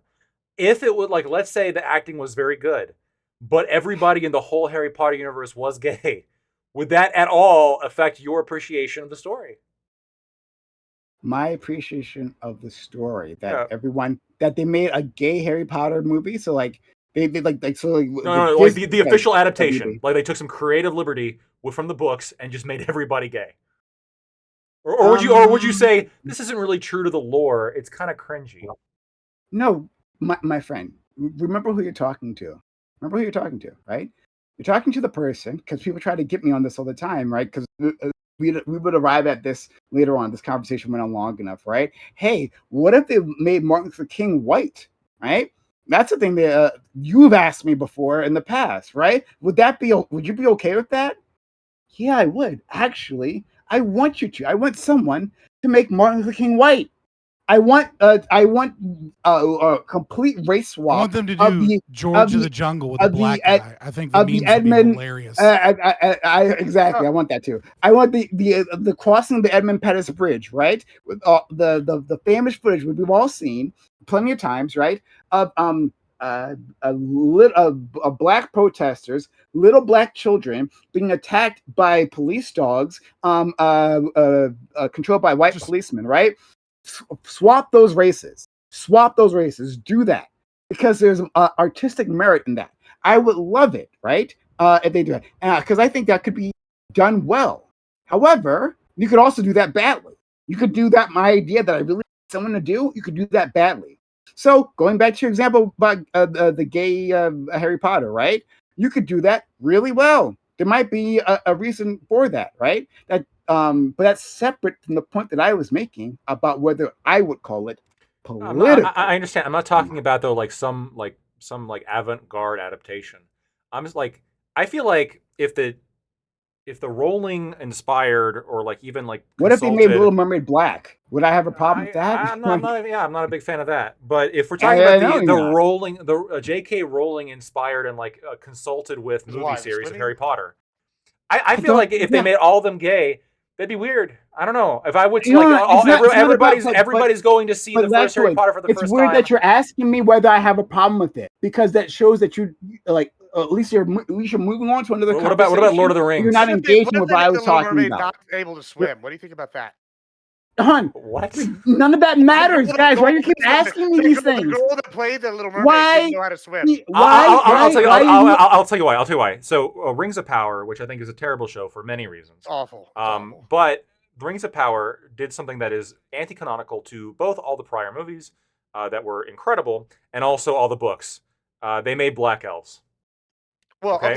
And to nerds like me, hold on, not a fan of that. Shadows of Mordor does some not canonical stuff, and it's praised because it's amazing. Lactoid, is it bad? Lactoid, is it bad? To do anti-canonical things? Yes, I'm a nerd. I like things to fit within the universe. Lactoid, whether you like it or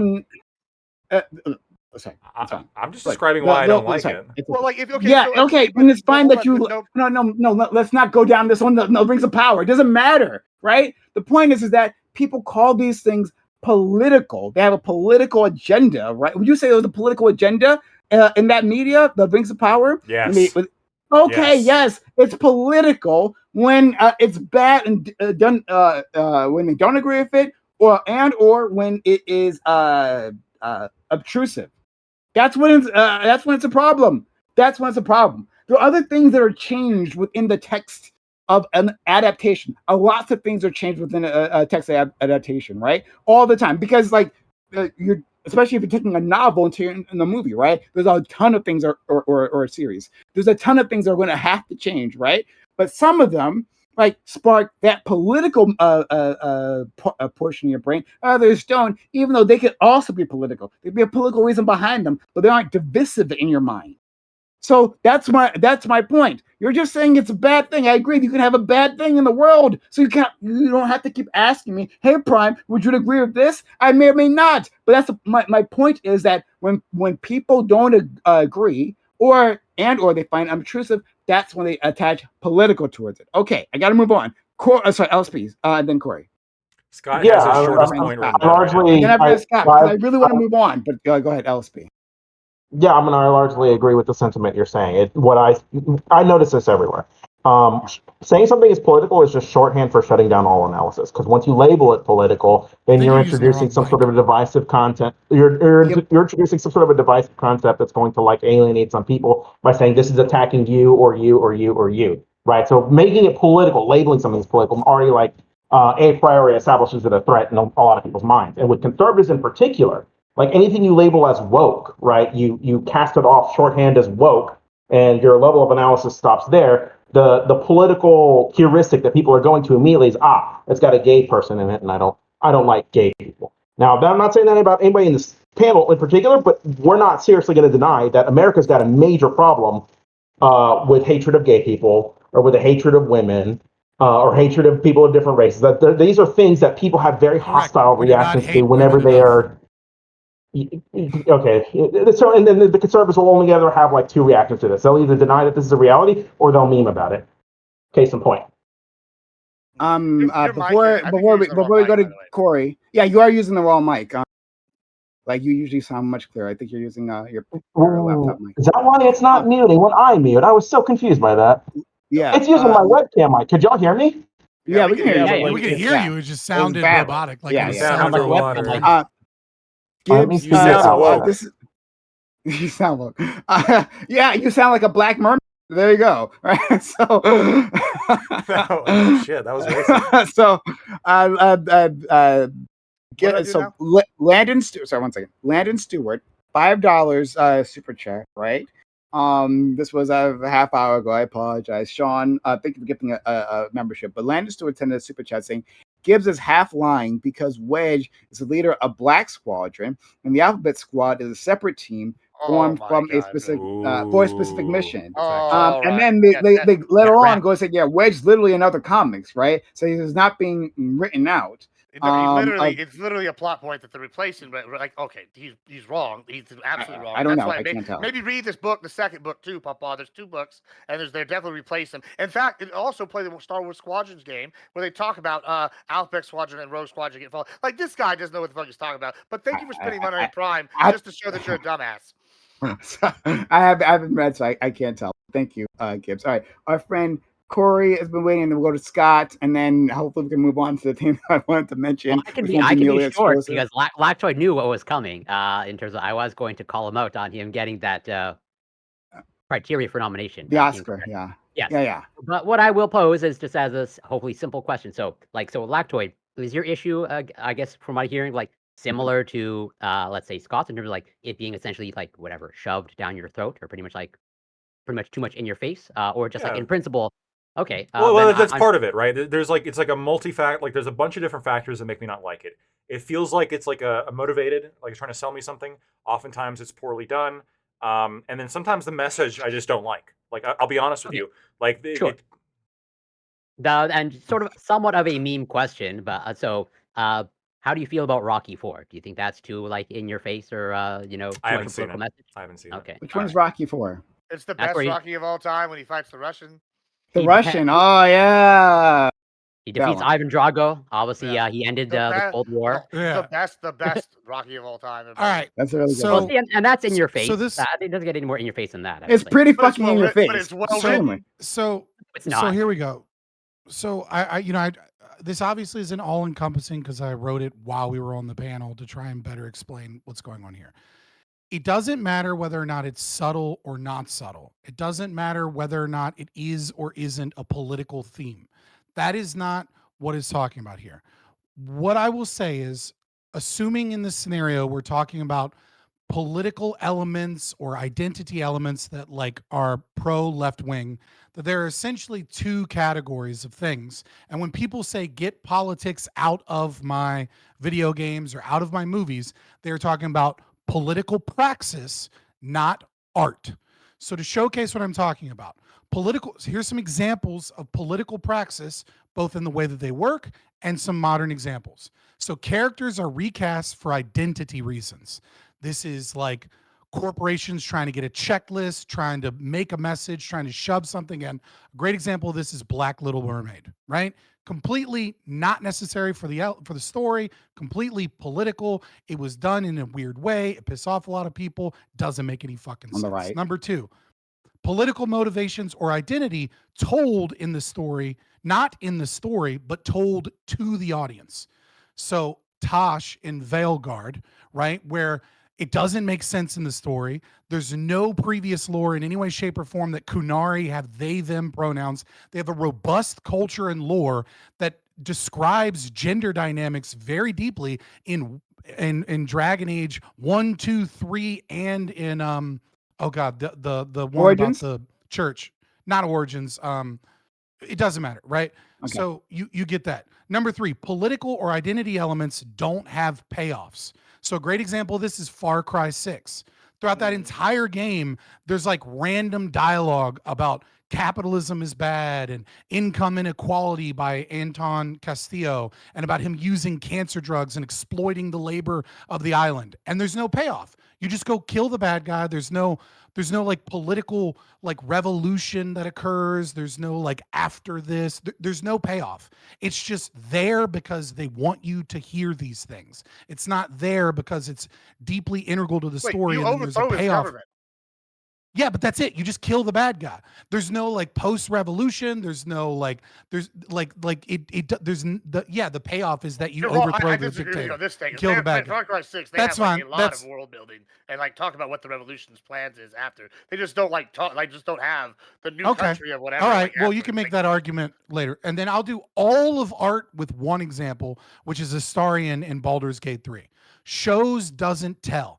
Astarion shows you his femininity. He shows he has movements like feline grace, like a vampire that like reminds you of Anne Rice novels. There's a feminine quality to him in the way that he speaks, in the way that he acts. Characters have motivations that are tied to either their identity or their political things. Again, his entire character is based upon his trauma of being a slave of Cazador. It's you heal through that trauma as part of the story, and it's an integral part of the interpersonal relationship with him and how he reacts in the world.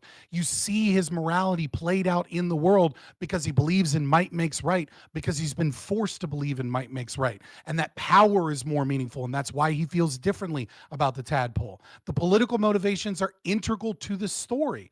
Again, because of his because of the concept of keeping the tadpole's power, the way that you deal with the prince, all of his identity is integral to that. And it's a part of his motivation. So again, there's a background to this, which is Cazador uses him as a slave, as a vampire spawn to go out. I'm almost done. I'm on the last one next. Sure. I wrote a bunch. I'm almost done. He goes out, and his sexuality is integral to his slavery. Oh my god, because I haven't played the game. Well, it's been fucking like almost 2 years. I'm sorry. So hold on. I'm sorry. I'm spoiling Astarion only. Okay, he is a slave that has to go out and use his vampiric powers to charm. Let me know when you're in the next point. Just like give me a thumbs up. Yeah. I don't want to hear it. Men as to charm men and women, right? His bisexuality is part of his slavery because he's been forced to use his vampiric powers to bring back, like prey and lure. It means something. And then lastly, there's a huge payoff. The huge payoff. This is a bigger spoiler, so take the headphones off. The huge payoff is that you kill Cazador, and you don't just kill Cazador, right? The way that you have engaged with his relationship and his sexuality and his morality and his ethics is how you determine whether or not you're going to sacrifice all the vampire spawn and turn him into a vampire ascended, or whether or not he's going to have this kind of sad ending and go back into the shadows at the end of the game because he chooses not to inflict the pain and punishment upon others. There is For all of these reasons and criteria, I would say that there is a difference between art that shows and doesn't tell, where everything is integral, where it makes sense, where it is expressing something. And when that is done correctly, it doesn't matter if it's right in your face or if it's subtle, and it doesn't matter if the politics agree with you or disagree with you. People like it because it's a well-crafted story. But when it's political praxis, it's corporations trying to shove shit down our throat for a fucking checklist, or it's a bunch of bad writers that are trying to self-insert and ham-fist their political bullshit. And instead of me having fun watching entertainment or enjoying it or pulling it in, I'm being fucking preached to. So that's the actual distinction here. Scott. Okay, one. I'm gonna say I didn't make a mistake, and I did subtly move this later on, during the conversation, right? But I'm gonna own up to this, right? When what I was saying was that it is you either agree/disagree with the message, and you find it unobtrusive or inobtrusive, right? Those are the axes that we're working off of. I should have said and or, and I slowly moved that previously, because it can be one or the other, right? And Gibbs was saying that before, right? He's saying, well, he doesn't care about the content, right? He cares about the method that it was happening. And I think I should acknowledge that, right? So I did slowly move that. I want to own up to that. And you were talking about, hey, this is, you gave examples of it being done well and being done poorly, right? And you're saying, hey, if it's done poorly, then this is no. I would say intentionally. Intentionally. Oh, okay. Intentionally. Okay. It's not about art. It's not about story. It's about praxis. I'll say, okay, here's the thing. I think all of it's intentional, but I think that's, I think I understand what you're trying to say right now. I'm glad that you agree with the objectivist opinion that all art is objective and carries the values of the artist. We can rehash that entire debate where you disagree with me, but okay. I know what you're trying to say, right? I say intentional isn't a specific enough word, because all of the art isn't intentional. Someone made a decision about the art, right? So there's that. But then also, you're saying political praxis, that they're pushing us for a purpose. I would respond with like, that happens all the time. Again, but it happens in messages that a lot of people don't question. I agree that political art is political art, and it's not art for art's sake, right? But there is a difference between political art that carries a message with it that is art, and something that transcends it. That's what people are upset about. Like, let's talk about Top Gun for a second. Top Gun, where literally funded by the American military, provided American hardware, reviewed the script, reviewed by the Defense Department. You guys know this? That's like 20% of all Hollywood movies. Yeah, lots of them. Yeah, I know a lot of them. Yeah, a lot of them. That's like literally the standard. If you're going to use anything that has to do with the military, you have to get it approved by the Pentagon. I get you. I understand that. Okay. You're saying that's my point. But you're talking about like hey, going down a checklist, right? A checklist. Literally, the DoD does that. A DoD, and it has to approve the message. The DoD approves of the script, right? It makes script updates. That is a political point being. Yeah, I'm not a chud, dude. Like I'm not a fan of Top Gun. I think it's dumb propaganda. I'm not saying you are, friend. I'm not saying that you are.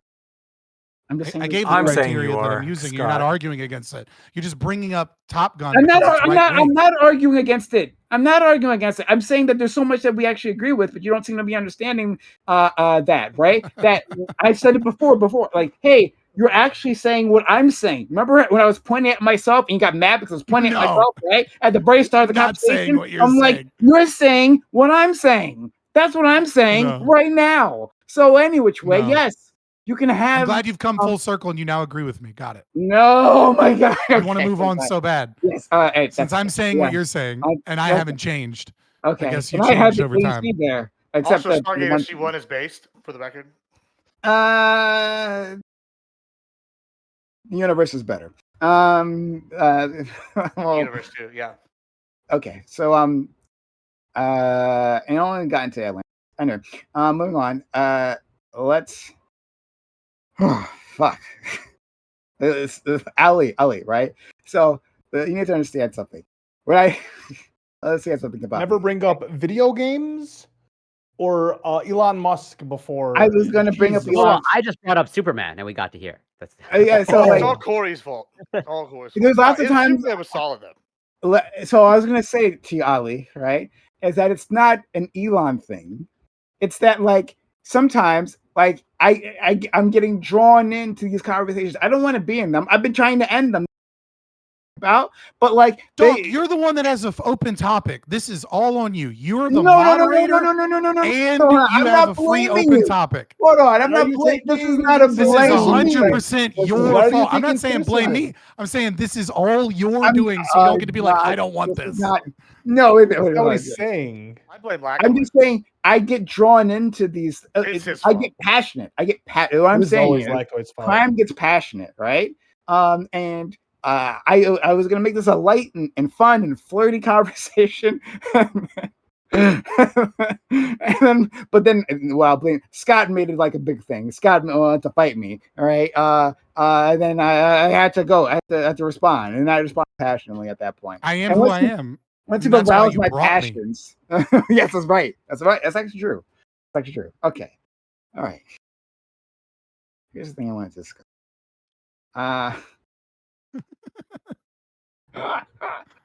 Okay. How much time do we have? Fuck, we have like 20 minutes. I don't know how long this is going to take. And maybe we'll just have to bring it up again later on. Because I've actually been trying to bring this up for like 3 weeks, but Scott wasn't here. He was sick, unfortunately. He was here last week. Yeah, but then we got caught up in something else. I desperately tried to change the subject too, and it wouldn't happen. But it's fine. We got caught up in Epstein. Next time, Lactoid and his Epstein. You talk about AutoPen. You want to talk about AutoPen? No, thank you. All right. So look. So what I was going to talk about is people have brought up, right? This usually happens within the Israel-Palestine debate, but it comes up in other places. basically when we're talking about Muslims. When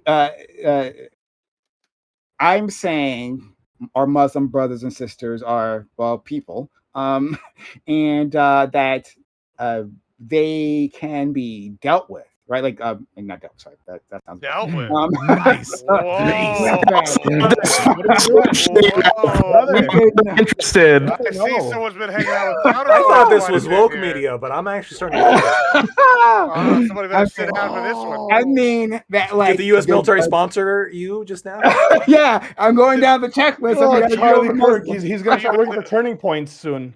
Prime's about to start telling us what the solution to the Muslim problem is. No. I mean, by dealing with them, I mean like diplomacy, right? You can negotiate with these individuals. That they're not some implacable foe, despite their religion, right? Whether you think it's a religion of peace or religion of terrorism or whatever the fuck, right? That they have their wants and desires, their priorities, right? Especially dealing in a nation state that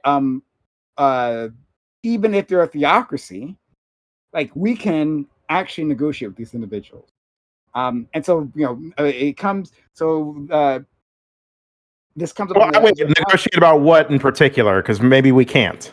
Like, what do you want to negotiate about? Okay, so hey, nukes. It's talking about nuclear weaponry and whether some actors should have nuclear weaponry or not, right?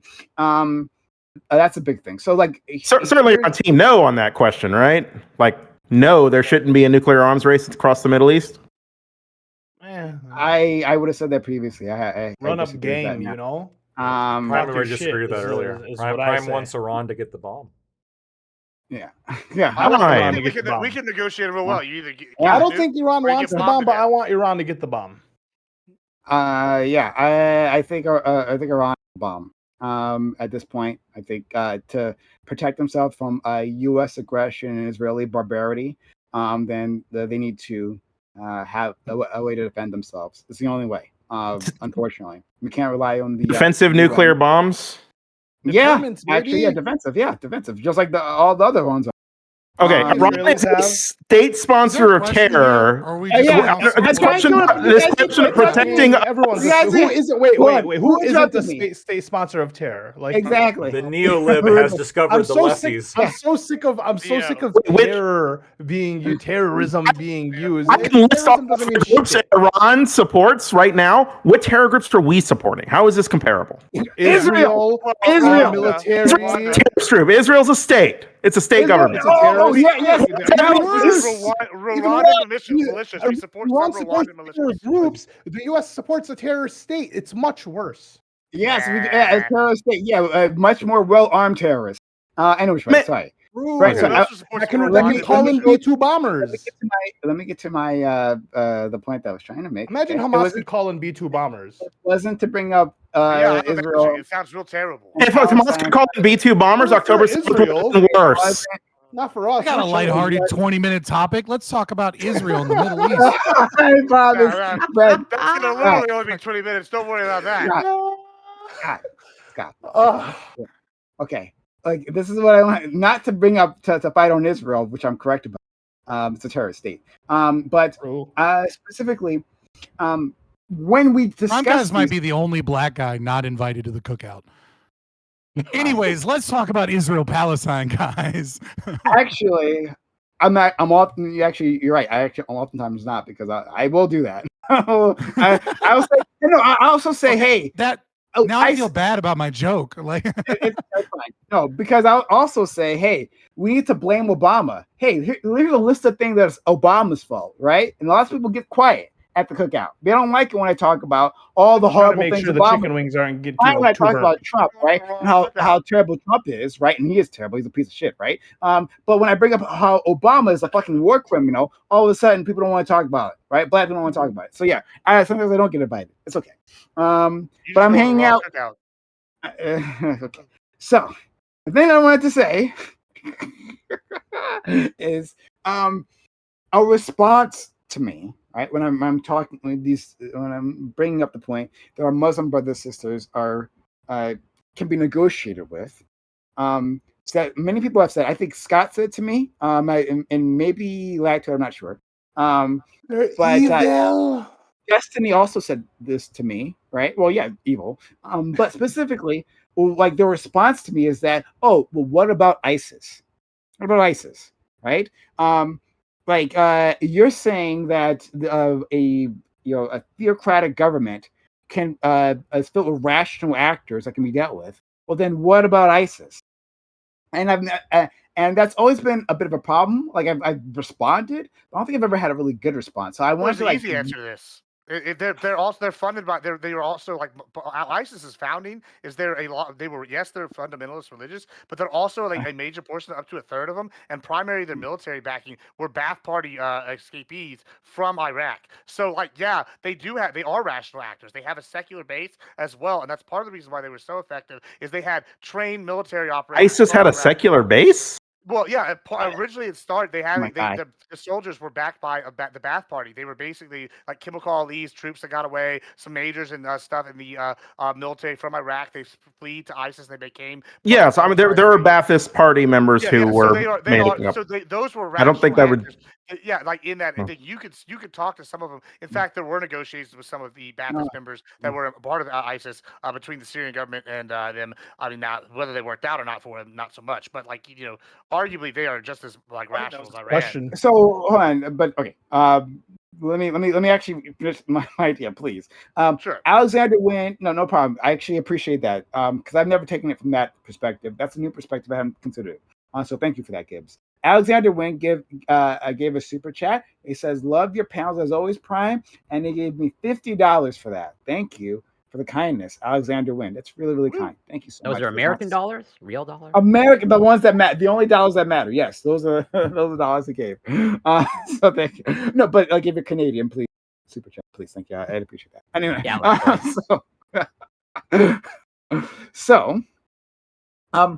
the thing I'm kicking around, and when I'm looking for critique, right? I'm looking for your critique, your feedback here, is like the difference between Iran and ISIS is the difference between a religion and a cult, right? In multiple levels. One, I think that like the version of Islam that like ISIS push is literally cultish. That like it's literally a derivation of. It was an apocalyptic Salafist ideology. Yes. Yeah. It's a derivation, and not like the ones that millions of people practice all over the world. So they truly believe the end times were near. Yes. Yeah. Right. So in a literal sense, but also in an investment in how it interacts with its people. Iran is a country that's been. I mean, the name Iran is new. But it's a people, right? And it's a government that's been around for a very long time, right? Iran is responsive, even obtusely, right, to the people under them because they're afraid of a uprising, right? They don't want to be knocked over. Now they're they've had uprisings and they've violently quelled them. What do you mean? Yeah, they're dictatorial. Sorry, hold on. They're dictatorial, but like they're not looking to encourage these things. They have a political base to respond to, right? They have like a theocratic base that they answer to, power base that they answer to. They have a military power base that they answer to. They have like a business power base that they answer to. These are all priorities that they have to be responsive to. Like compare that to ISIS, which was a revolutionary movement. And in those movements, and not just ISIS, but other movements, right? You had a purpose, sometimes a fanatical purpose that you're pushing towards, right? They weren't responsive to the people they were taking over, right? They were taking their land and oppressing them, and then hoping to make a state of their own, right? And you see this cycle. You see the cycle during conquest throughout history, where this new group, they may be driven by an ideology, right? Maybe a theocracy or not, maybe just an ideology. And the first generation is fanatical, and you literally cannot deal with them, right? You can't. They're implacable in their dealings. But if they actually succeed in their movement, right, and they actually do form of government in a state, then they have to be to continue at some level be responsive to whatever power bases they are accountable to, which may not be voters, might be another power base, but they're responsive in a way. So when I say that Iran, to wrap it up, when I say that Iran can be dealt with, right? Sorry, can be negotiated with, right?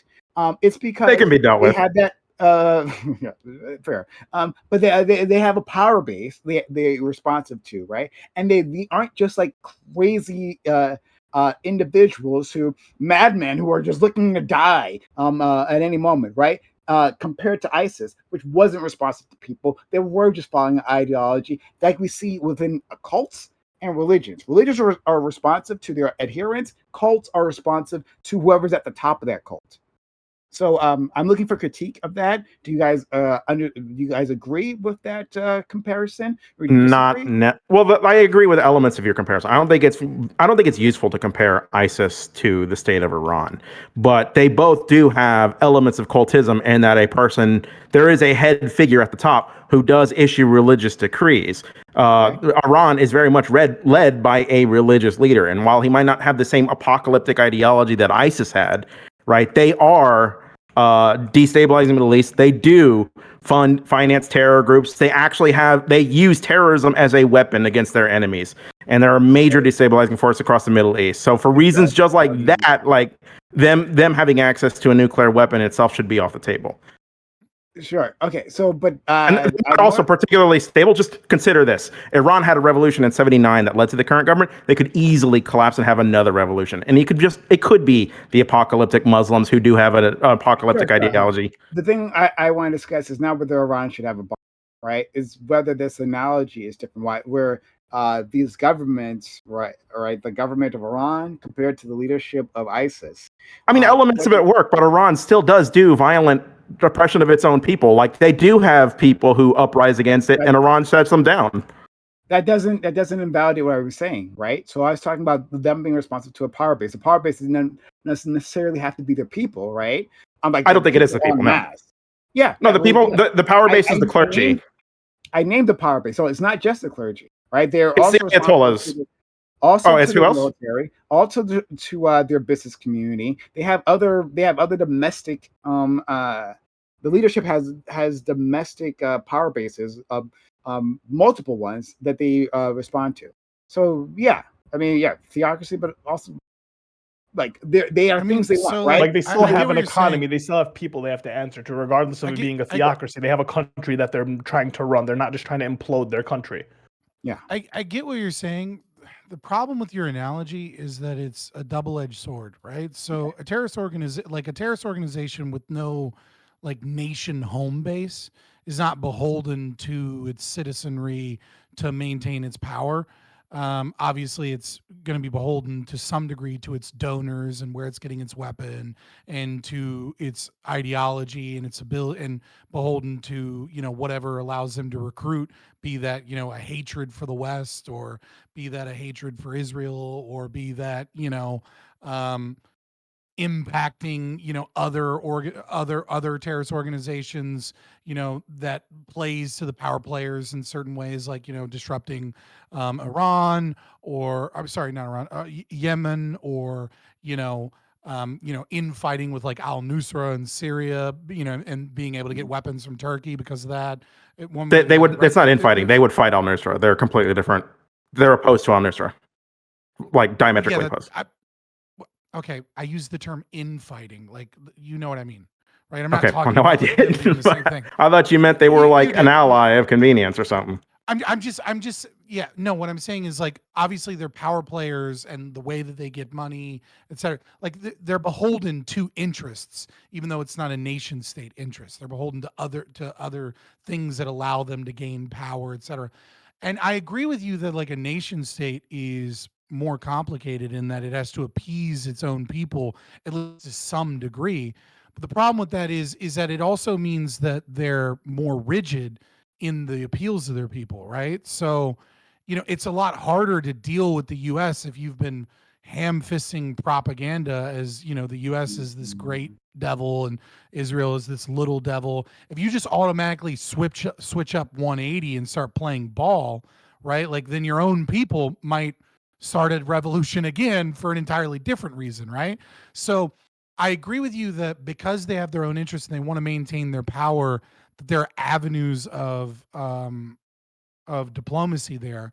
But again, it's also there's the other side of that coin, which is there are places that you cannot make inroads because it would piss off their own people, and would like. That's so just I mean, a domestic no-go. I don't. Same with the United States, right? There are things that are. I just don't think the analogy is helpful in discussing, terrorist organizations versus. What is the thing you want to nation states. negotiate with, Prime? Like, what specifically do you want to negotiate about with Iran? Like, yes, you can negotiate with Iran, but what do you want to negotiate about?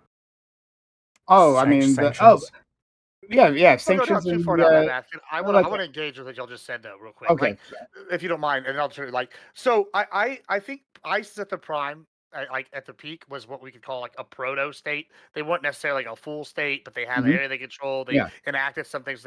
I think a better comparison, like that now that would fit would be the Taliban. Right, the Taliban is like fulfilling the roles of a state government now. Again, they've been a previous state actor. They're now about to go to war with 3 other countries. It looks like possibly 4. They're over water. Like they're well armed. They're trained. They've got years of experience fighting. You can go down the list. Like there's all sorts of stuff talking about how they're providing services. Would you want to give the Taliban a nuke? I mean, and there's a real possibility they could, if Pakistan ever collapses, they already control land in Pakistan. They could easily maybe go make a run for some of them, right?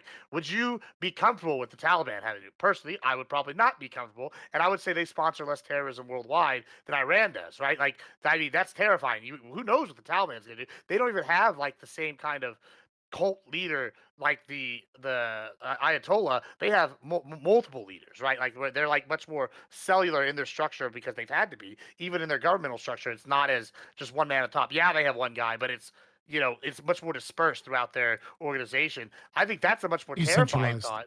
Yeah, decentralized. It's much more terrifying to me if, like, say, the Taliban got it, who is a state actor, even though they're less likely to like give it away as like Iran would. Iran might give a nuke to the Houthis for all we know, or something. Like I could see. I doubt Iran would give a nuke to the Houthis. Yeah, I mean, Prime. Hold on. If Iran thought they were legitimately not going to be a country anymore, you don't think they'd be like fuck them and give one away? No, I think they'd just use the nuke if they thought they were never going to be a country anymore. Okay, that's fair. That's fair. I mean, I'll also accept that answer. Prime, are you saying we should negotiate for sanctions relief while Iran is developing a nuclear weapon or arming and funding terror groups? I think that Iran. Okay, I don't think anyone should have a nuclear weapon, and we don't. This is not the thing I wanted to focus on. I just want to focus on the analogy. Well, somebody has to. We're in this nuclear world. Somebody's got to own them. We should have the nukes. So I don't. To be clear, I don't think anyone should have nukes. Elon. But if we're going to have nukes, then other countries need to be able to defend themselves from Western aggression. The United States has shown itself to be a dishonest, lying actor, completely untrustworthy. The Israelis are barbaric, genocidal in their actions, and they are the destabilizing force in the Middle East more than anything else. They use their position, one, like having a nuke themselves and being backed by the world's foremost superpower, which also nuclear armed, to bully the region.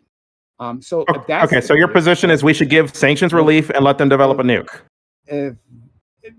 I think that it's not.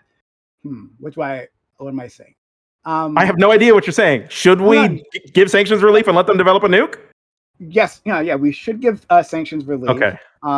And one conditions, and they should have a nuke to defend themselves. Like domestically, this makes sense. From from our perspective, of course not. Why would we want another opponent to imperial? Well, I mean, we already have Israel, state-sponsored terror. Like, why would we want to have 2? I can see why America. Because Iran is a lot less stable as a country, right? And if they have a nuke can easily fall into the wrong hands or be used. and we've been destabilizing them. Like one of the big reasons that they're not stable as a country is that we have had crushing sanctions, literally that's caused thousands of deaths. No, I think the lack of access to medical care. But again, guys, I that's a separate conversation. We're going to go into a separate conversation. All I want to talk about was the analogy and whether it was apt, right? It's something I don't think it's apt. That's my opinion. Great. Thank you. I appreciate it. You're welcome. I just wanted to know what you wanted to do with that, but if you just want to know if it's an apt analogy, you know. Lactoid.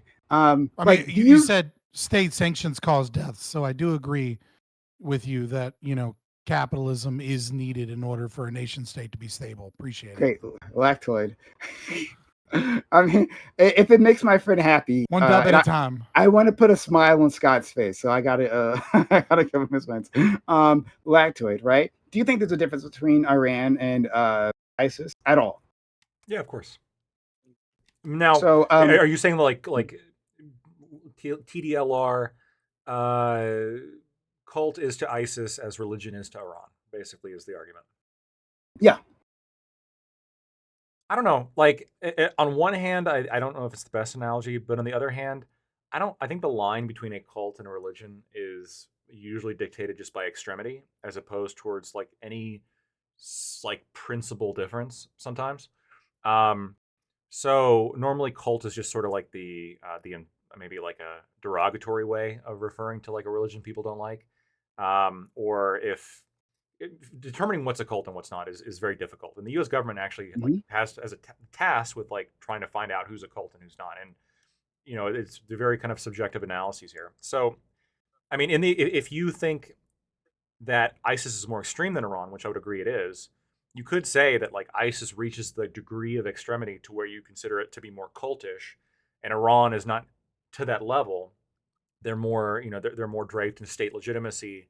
They have like a constitutional order, you know, even though it does prioritize religion and it gives like a lot of religious privileges, you know, maybe it's not the same thing as ISIS, which is just like more arbitrary and cult of personality based than Iran.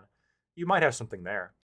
I do think though, I do agree with Gibbs when he's talking about the Taliban though. I do think that one of the reasons why ISIS perhaps it looks more like a cult, or I guess look, was so disorganized, was because they weren't really like an established state yet.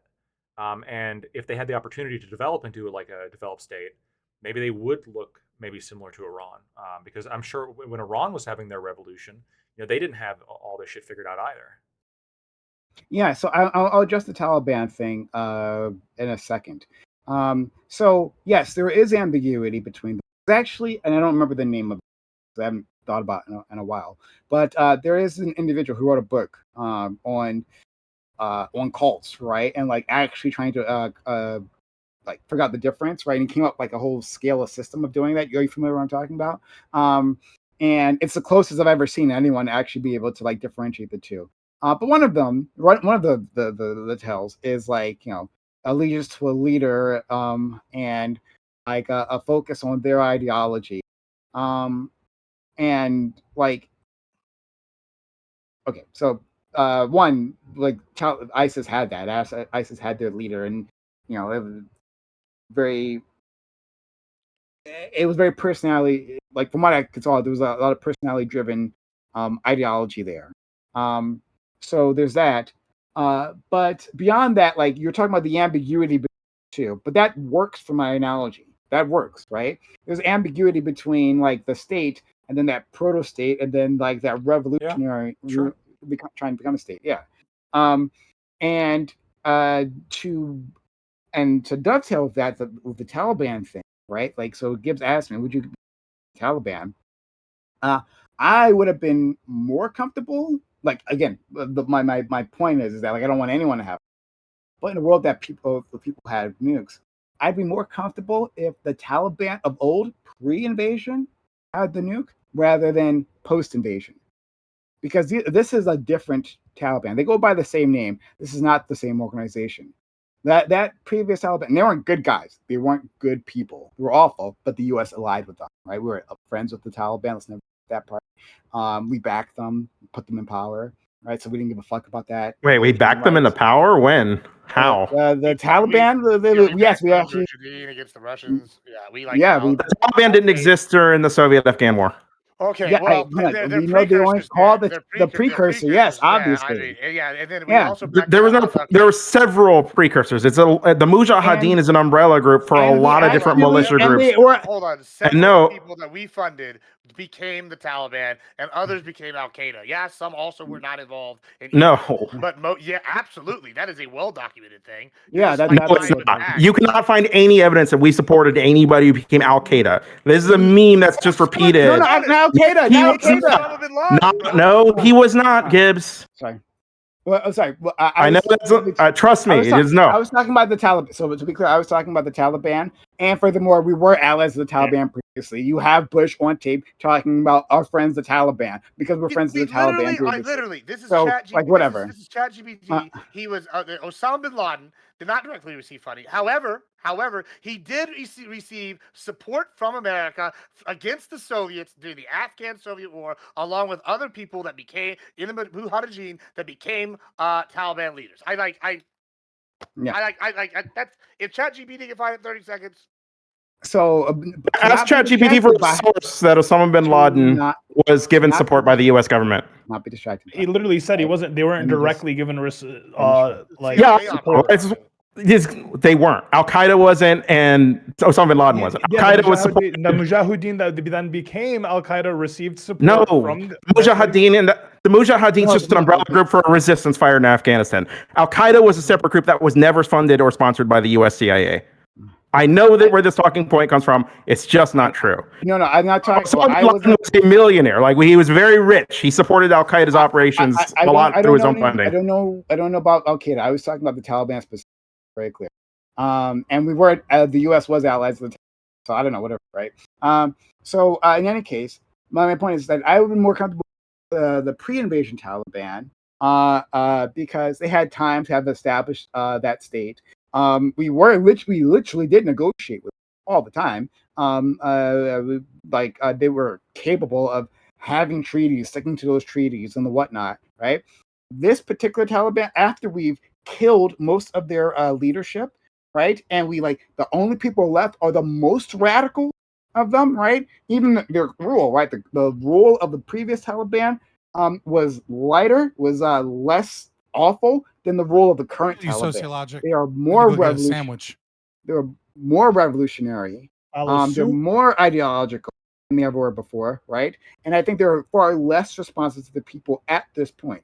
That might change in the future, but not now. So that was my answer to Gibbs. Okay, Gibbs, if you want to say something, and then maybe we'll move on. Yeah, I mean, the idea that the CIA didn't tangentially support both people that were pre-Taliban and pre-Al Qaeda is maybe the most retarded, inaccurate assessment I've ever heard of any foreign policy take. But sure, that's all I have to say about that. Fair enough. Okay. So any which way, today that China has more free speech than America. Well, okay, you might have got me there. North Korea probably does, at this rate, I'd like to maybe discuss. If you have more, now, but if you guys have more thoughts on this analogy, right, and whether it's apt or not, I'd love to hear it from you at some point, and maybe we could talk afterward. But I'd love to hear your thoughts. Because I've been trying to describe why I consider these two things differently, right? They're compared, was LSP saying that you shouldn't compare these two at the start, right? But yeah, people do that all the time, right? Like Destiny did that. Fuck Destiny. Destiny did that in our conversation about Israel-Palestine. Scott, I believe it was Scott who brought time. I might be wrong, but I believe it was you.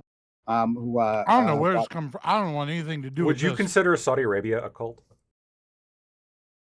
No, you just consider them a monarchy. Just call them a monarchy. No. In terms of their in terms of the analogy, yeah, because their constitution, by the way, their constitution is just the Quran. I think that we're talking about the state itself. The state itself would be a religion in my analogy. A religion that is following I guess I don't know enough about Wahhabism. There's a lot of similarities you can draw to ISIS, honestly. I mean, maybe yeah, I know, I agree. Do you no, consider? I agree. Do you That's consider, why I'm struggling with this. The Saudis morally good since they have a lot of money and their country produces. That's a good point. But like amounts of money. The U.S. absolutely. They dropped $1 trillion on Trump's head top when he came. Quickly, just boom. So the first trillionaires, that would be so. By Lactoid's logic, they're actually the most moral country in the world. The most moral, right? yeah. True, so like everyone got that money. They give him the plane though. In the petrodollar. Technically, by that logic, Agreed. Qatar and Iran are moral actors. Yeah. Right. Yeah. Moral. So like, yeah. And Saudi Ukraine is not most, because they're poor. The most moral. Yeah, exactly. They're Observation. begging for money, right? Yeah. So the U.S. like it's not directly comparable. Understood, right? But people in the U.S. would be awfully mad if we directly armed Iran, right, with like the conventional munitions, right? Because they would say, "Oh, this is going to be," and let's say like we did that because we were forming a treaty with them, right? And we started sending them arms, right? People are going to say, "Hey, well, they're a state sponsored terror, right? They can't be dealt with." Well, Saudi Arabia, an actual state-sponsored terror, attacked us on the 9/11, right? Also, no, they didn't. Okay, you do that. Like I can't just let you say something wrong, like just because some of them are Saudi. When you say Saudi Arabia attacked us on 9/11, what you're saying, Prime, is that Saudi Arabian government has orchestrated a plot that is just not true. Also led by a theocracy, right? But the U.S. does business with them all the time. We arm Saudi Arabia with conventional arms all the time, right? But we would say, well, no, we can't do that with Iran. They can't be dealt with. They are somehow fundamentally different. Iran, who hasn't started a war since, as far as I know, since its founding. Like, Bro, if they agree to trade oil in the U.S. dollar, we'll be fucking working with them the next goddamn exactly, right? Like exactly. Just, Let's not pretend it's an every ideological Muslim country is a shithole country, right? Like we know this. I won't say that, but like we can say that every. This is a weird argument. Doesn't matter. We can say that that it's not ideological because U.S. doesn't give a fuck about the ideology. We don't give a fuck about how they treat their people. We don't give a fuck that their state sponsors the terror, right? I care quite a lot about all of that. I do. I care about it. We care about their allegiance to the petrodollar, like our friend Scott was saying. All right, Squid, you want to say something, and then let's please move on. Yeah, I think it's an interesting thing because we've literally armed every single country in that region. Iran, Iraq, we've sent them all arms. We trained the Iraqi Air Force. We trained the Iranian Air Force at one point in time. I mean, your argument, Prime, is falling on deaf ears because we are the bad guy in this story. United States keeps putting that was kind of the intro to this. Along, and we're the bad guy. Hold on. It worked out exactly like we planned, though. So I don't know. It depends also, I'm just curious now, since the topic doesn't fucking matter. Does anybody believe that Pakistan actually got their fucking nukes like with their own scientists? Well, does anybody believe that? I'm just curious. It's interesting. That's if India could, because Pakistan's head scientist has gone around and been busted twice for trying to give his knowledge on how to make nukes to both South Africa and was it Libya or something? I think maybe somewhere else he's been caught trying to do that. So if he didn't make them, he at least has the knowledge to make them now. So.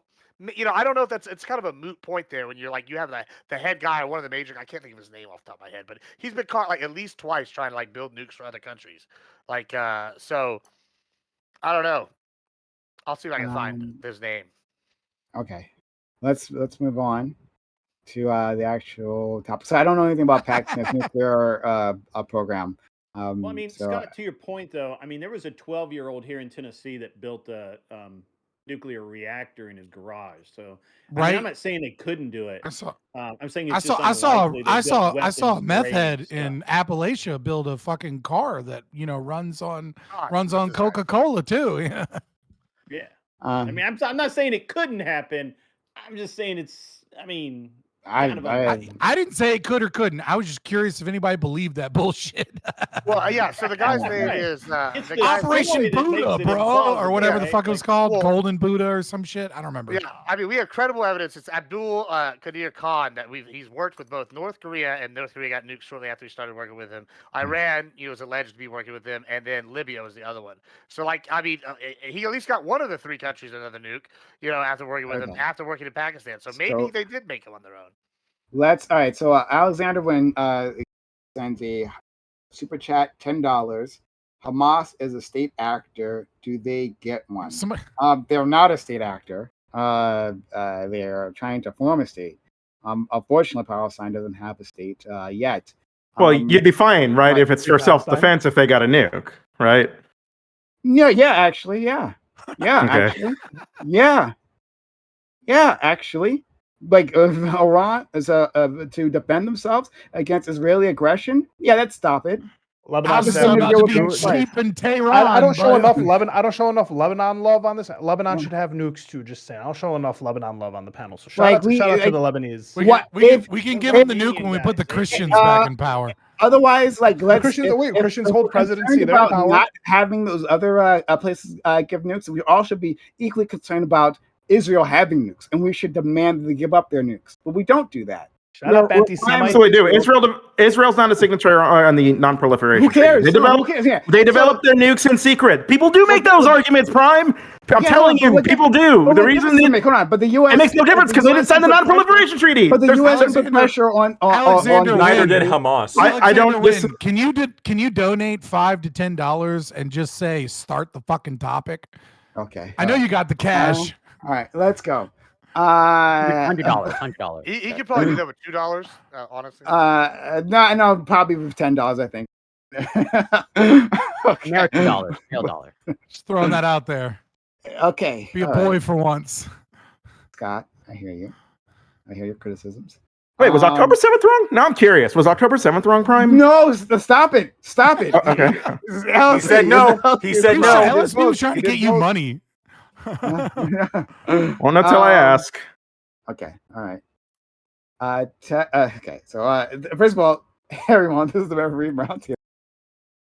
We got a great group of guests here. They can introduce themselves later. And if you been liking the content, if it's been fun or infuriating, right? How could he say that Iran should have a nuke? Oh my God. What else will he say? Who knows? It's insane. Well, follow the channel, right? Follow the channel. And then you can come back and you can experience that magic. Figure out the next crazy lefty thing I'm going to say. Who knows, right? Wow, insane, right? We should also all have health care paid for by the government. Oh my God, shocking. So follow the channel in case you haven't done so yet. Support the channel. I support. Or give subs. I support healthcare paid for by the profits of all woke video games. If you don't get that, then you weren't here long enough. I just like the leap from like a terrorist group should have a nuke for self-defense to everybody should have healthcare. Why? I mean, it's just an opinion. Yeah, it is just an opinion. Well, I mean, they think like Scott might think it's equally bad, actually. Support the channel, subs to the channel, give bits or give subs, or if you on YouTube, we do take. For the record, I think healthcare is worse. Yeah. See. Because you're stealing from a taxpayer, right there. If Iran just makes it on nukes, there's nothing to do with him. But now you're stealing from a taxpayer. Up there, just mutually assured destruction. There you Maybe they'll use them, and then my military-industrial complex stocks will go up because Yeah, right. So, in any case, support the channel. We'll read chats. Thank you for those who've already supported. We do need help on YouTube. Twitch, right? Help us with our. Barely have any help on Twitch. So if you're out there, consider supporting the channel, buy subs to the channel, getting bits, get subs. Or using your Amazon Prime Prime. Okay, let's go and get started. 20 minutes late. Texas is still in the midst of recovering from devastation. As we are mending the shattered pieces of these communities, the question of who is to blame is prominent. Reports paint a picture of systemic failure from the local up to the federal level. And these failures extend from years before the tragedy until years after. One such example is the immediate response from FEMA. According to CNN, Kristi Noem, the DHS secretary, put in place a requirement that all FEMA contracts above $100,000 would need her personal approval to be enacted. This reportedly severely hampered the government to rapidly deploy emergency workers where they. Do you think the blame for the scale of this tragedy lies on the Trump administration?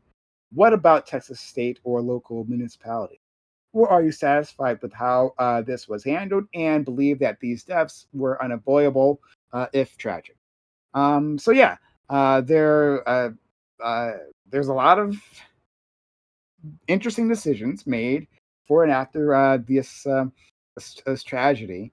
There's particular focus on Kristi Noem and their response. We'll have losses. But yeah, I just kind of want to expand and to see where people's minds are at. Like it's been like a week or so or 2 weeks out or something. And like where are you at with like how you feel about how this is handled properly. Out. So for our friend Lactor, he got a haircut and it literally always throws me off when he does it. I don't like it. I like it when you're shaggy. All right, that's Prime approved. I don't know, like a new recruit in some sort of.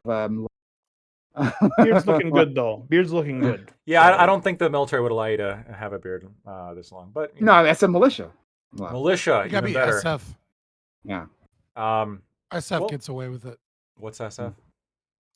special forces. Forces. Special forces. Oh, Like okay. just all of like oh god, I can't think of the doc. The operators. All right, my bad. You can also get a religious exemption. much- You just claim I didn't know avoid it. varsity got Or you- beard privileges. Or you can just That's pretty- just be black and just be like, I can't shave, I get bumps, and then they're just like, oh, Mm. Or Muslim. Oh, no, I'll Beard try. I'll applies. try that. I'll try that. Oh, the Muslim thing's a good idea. too. Sikhs, not Muslims. Usually, Sikhs don't get an exempt. so- Sikhs do, but not Muslims.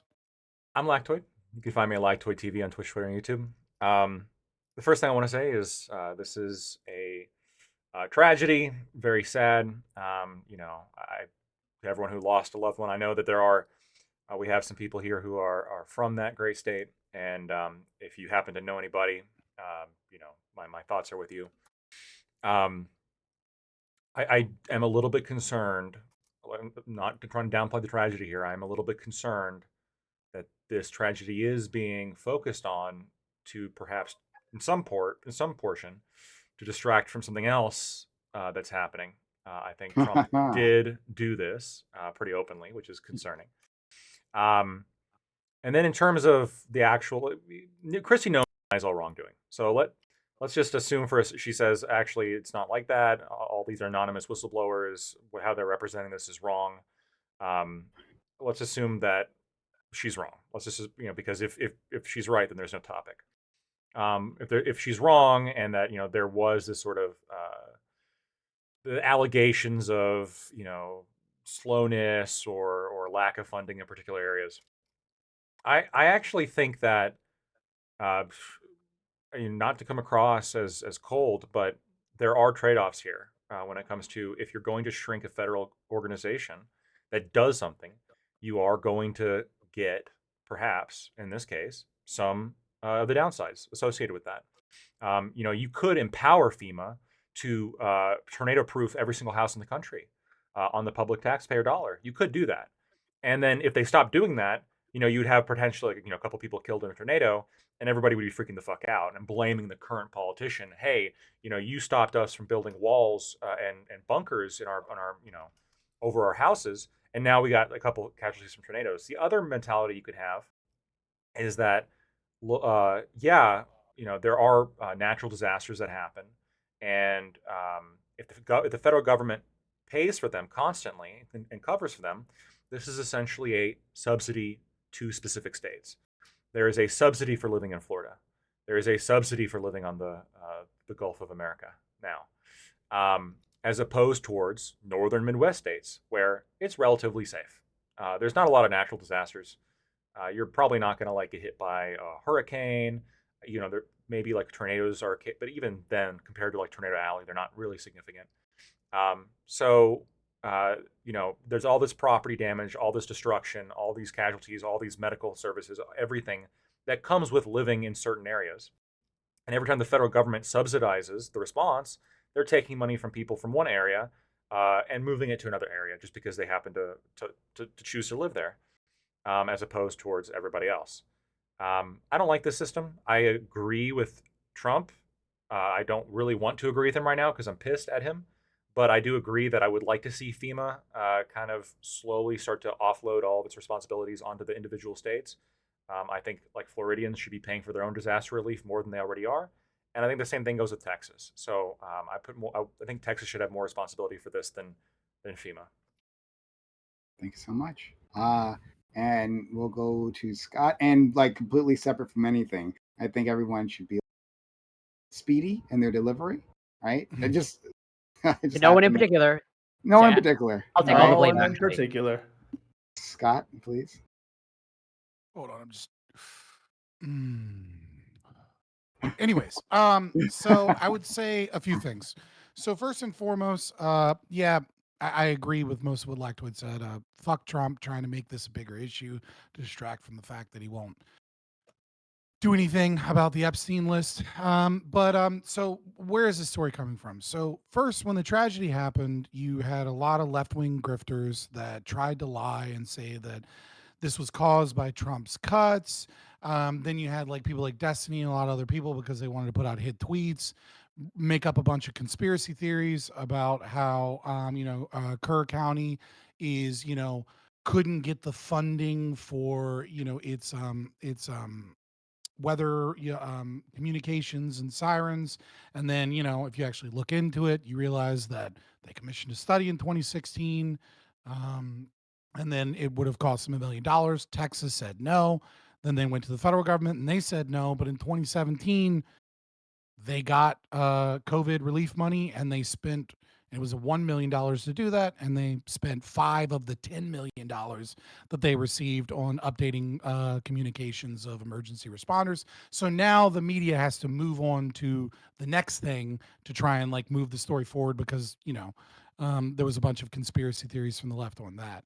And this new thing, I don't know the truth, right? Because CNN is reporting, DHS is obviously denying this reporting as true, saying that they're lying about some of the numbers and that they're lying and that they're cherry picking data. Of course, CNN doesn't actually, and several other outlets that are reporting off of this don't have any named sources. So, I mean, if you trust CNN today, you're a fucking retard.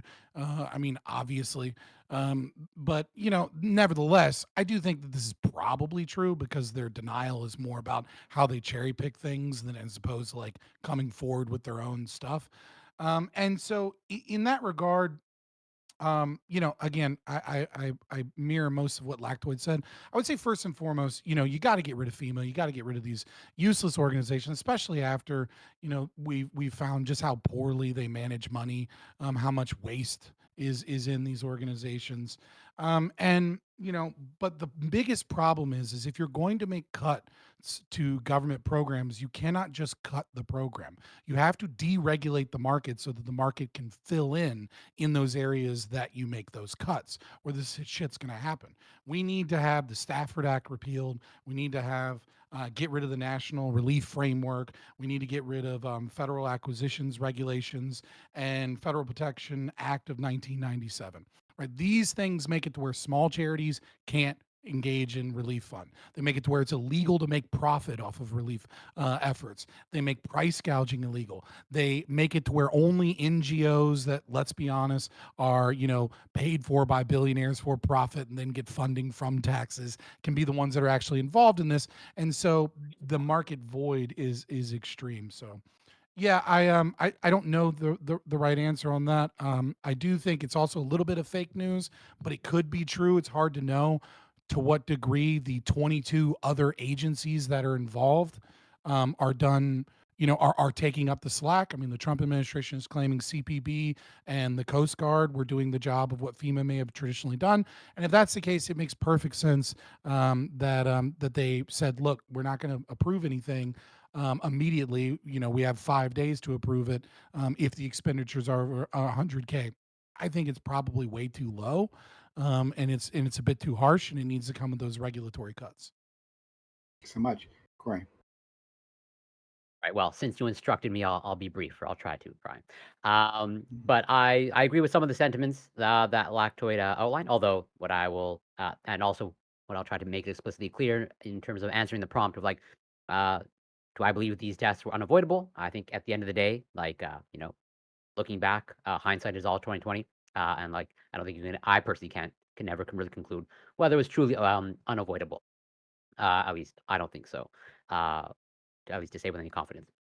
But based off of what was said in the article, if in fact it's true, but I understand the criticisms towards CNN and all that stuff, although I think some of it is a little bit overblown. But yes, I don't fully trust everything from CNN. But if it's true about what Kristi Noem has put in place and all the other sort of, let's say, cuts that have happened with FEMA, almost sort of that didn't help in the response. But I could be wrong about that. I am in favor, at least as far as I can tell, in terms of FEMA is imperfect, but I think it overall seems to be effective. But there definitely have been some shortcomings in the past. But I think from what I can tell, a lot of them have been addressed. And I'm not sure that there's actually has been a lot of waste and fraud in FEMA. But I could be mistaken about that.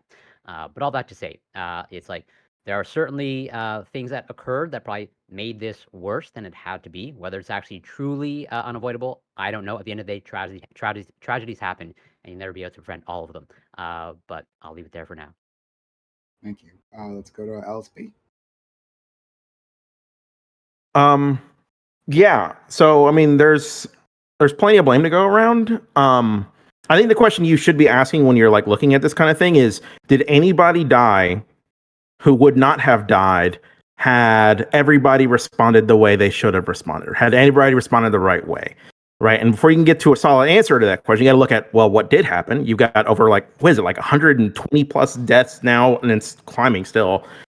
And then you've got a lot of finger pointing about who's to blame for that. So clearly somebody's not responding the way we should. So now we got to look at the facts. Well, why is that the case? Well, one thing we're noticing is that FEMA experienced a lot of staffing cuts. Something like 20% of its staff was cut, and its leadership was replaced by this guy who has absolutely no experience in disaster relief.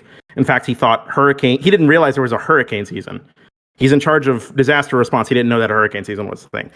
Kristi Noem requiring sign-off for certain contracts that delayed responses by 72 hours by search and rescue teams.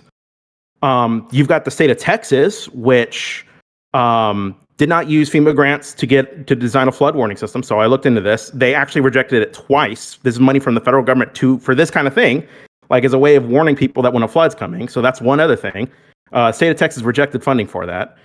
They didn't use this thing called iPause, which is like this instant emergency broadcast thing that you can send messages to people's phones and stuff like that. They didn't get this. And the reason for that is because the emergency response meteorologist, like this guy who works for the National Weather Service, who's responsible for coordinating response services, right, with officials in like counties. And it's like, hey, you've got this big ass flood coming.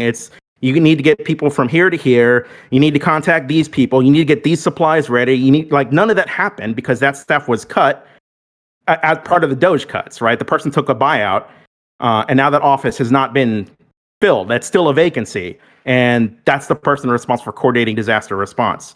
And then we have the more systemic long-term problem, which is just that this is a consequence of climate change. Climate change is going to give you more severe and unpredictable weather patterns. And we've got a Republican Party that is hostile to the idea that climate change exists in the first place and undermines every bit of funding and finance and research into what we can do to mitigate climate change. And that's been their policy for the better part of 20 years now. So it's just a perfect soup of a lot of bad ingredients coming together to make a tragedy like this. And you get two kind of responses from conservatives usually. One is to say that actually you can't blame Trump. Really, it's the media's fault. CNN is just lying, right? CNN wouldn't tell the truth. They're just making this up about Kristi Noem delaying search and rescue teams for 72 hours. They're just making that up. Or two, it's actually the Democrats' fault, which I'm sure we're going to see some variation of both of these things for the hand-wringing for the Trump administration. There's a lot of questions. So remember, my original question was like, did people die who could have otherwise not died? I think the answer to that is a pretty resounding yes. You've got a leader that was appointed with no leadership experience.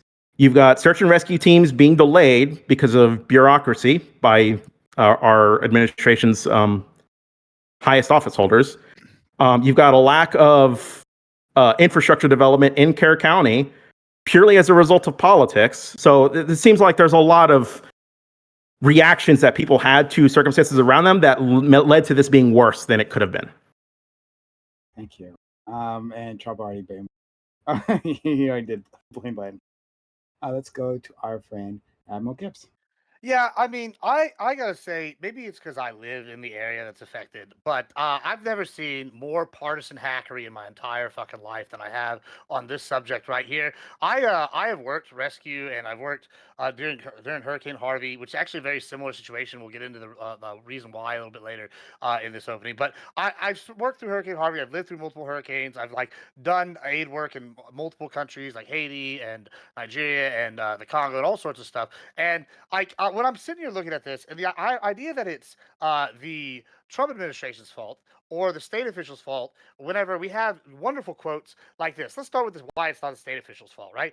Andrew Malaris, the spokesperson for Governor Abbott, I'm sure I butchered his name, said in a statement, the state continues to disperse HMGP funding as grants are awarded, encourages local officials to apply. Yeah, so LSP mentioned correctly that there were 2 grants that were passed over, but they were passed over specifically by a local official. In Texas, judges can hold multiple roles. There's a man named Judge Bob Kelly. He's the head of the emergency response group in Kerr County. He specifically chose not to apply for these grants both times, along with the other people. I have actually the minutes from one of the meetings here we can post later, but he decided to do it because they kept saying sirens and they didn't want sirens. Also, I saw some dumbass bullshit posted in the back chat that I have to address as to, oh my God, the local areas couldn't figure out why it was going to rain so much. It must have been due to staffing. Nope. This is the same reason why it dumped so much rain with Harvey.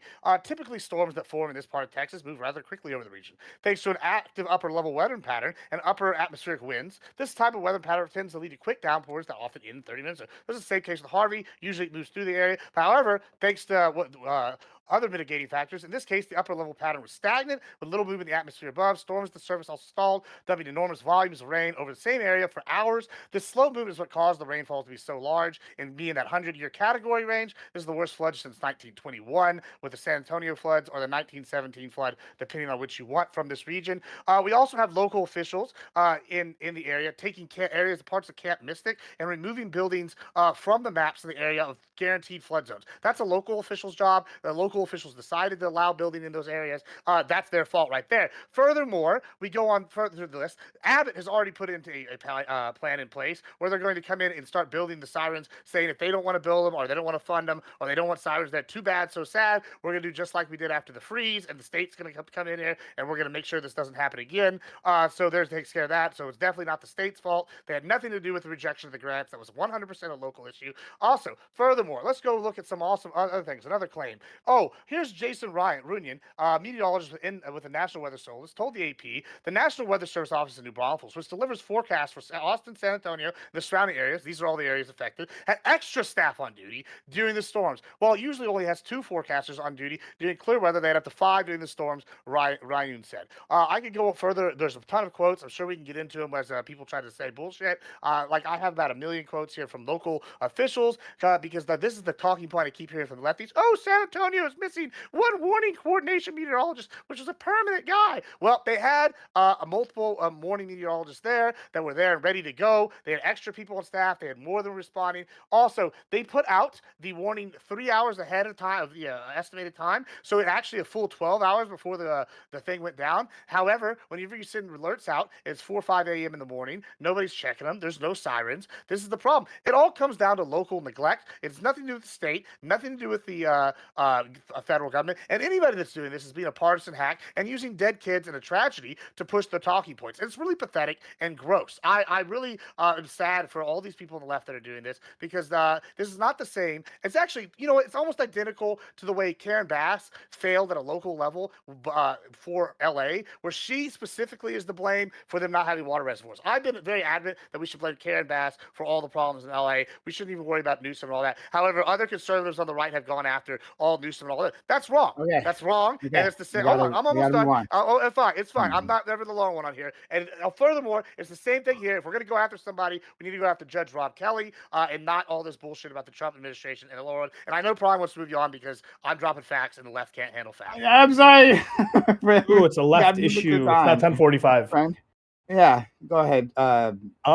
I agree with Lactoid up until the cutting federal funding. I'm not a big fan of Doge cutting the funds. I think it's bad. I think more than a couple people died. When you say, oh, well, a couple people died, you're going to have to deal with it. And there was a couple hundred, right? There's a little bit of difference. So I guess I agree with Lactoid too. And then the second half of LSP is what I go with. But really, what I think should happen is you should just chain Ted Cruz to his office, because it seems that every time he leaves that state to go on a family vacation, there's just a fucking massacre that happens in Texas. Okay, the Ted Cruz curse is real. All right, either impeach him and get him out, or chain him to your state, and therefore nothing God will ever loves happen Ted again. Cruz. Yeah. But yeah, that being said, Epstein didn't kill himself. Free Palestine. Thank you, Gibbs. Go ahead, Grid. Palestine. Let's go get Grid, please. My turn, right? Okay, cool. All right, so I agree with like a hodgepodge of what's been said already. I didn't know the judge thing that Gibbs brought up. I'll have to look into that. But what I do know, because I live in the South and I've lived here my whole life and I've experienced floods and that sort of thing. So first of all, nobody cares about the federal government coming to start for the first 72 hours. It's all local guys. It's all, and matter of fact, more than likely, the churches from another state will beat FEMA to the job site. So don't worry about that. FEMA's like, you guys getting all wound up about this federal aid that supposedly was needed. But to be honest with you, FEMA is not the magic bullet, folks. It just isn't. So what is important to think about is that all of the misinformation, disinformation, and red herrings being thrown out, not just by like CNN and some others, but just weird stuff. Like, why do I care that Kristi Noem has a budget approval that literally could have been bypassed by simply, if it was that important, the people on the ground could have made out those invoices or contracts for $90,000 and submitted to. That would have been one solution, or any other various means of getting the money through. But I don't think that was really that big a deal until the first issue that the left tried to throw around was, which was what was it again? Help me out here. It was right. The NOAA weather data being turned off or reduced or whatever actually caused it. All of this stuff. Look, we get floods. It's the South.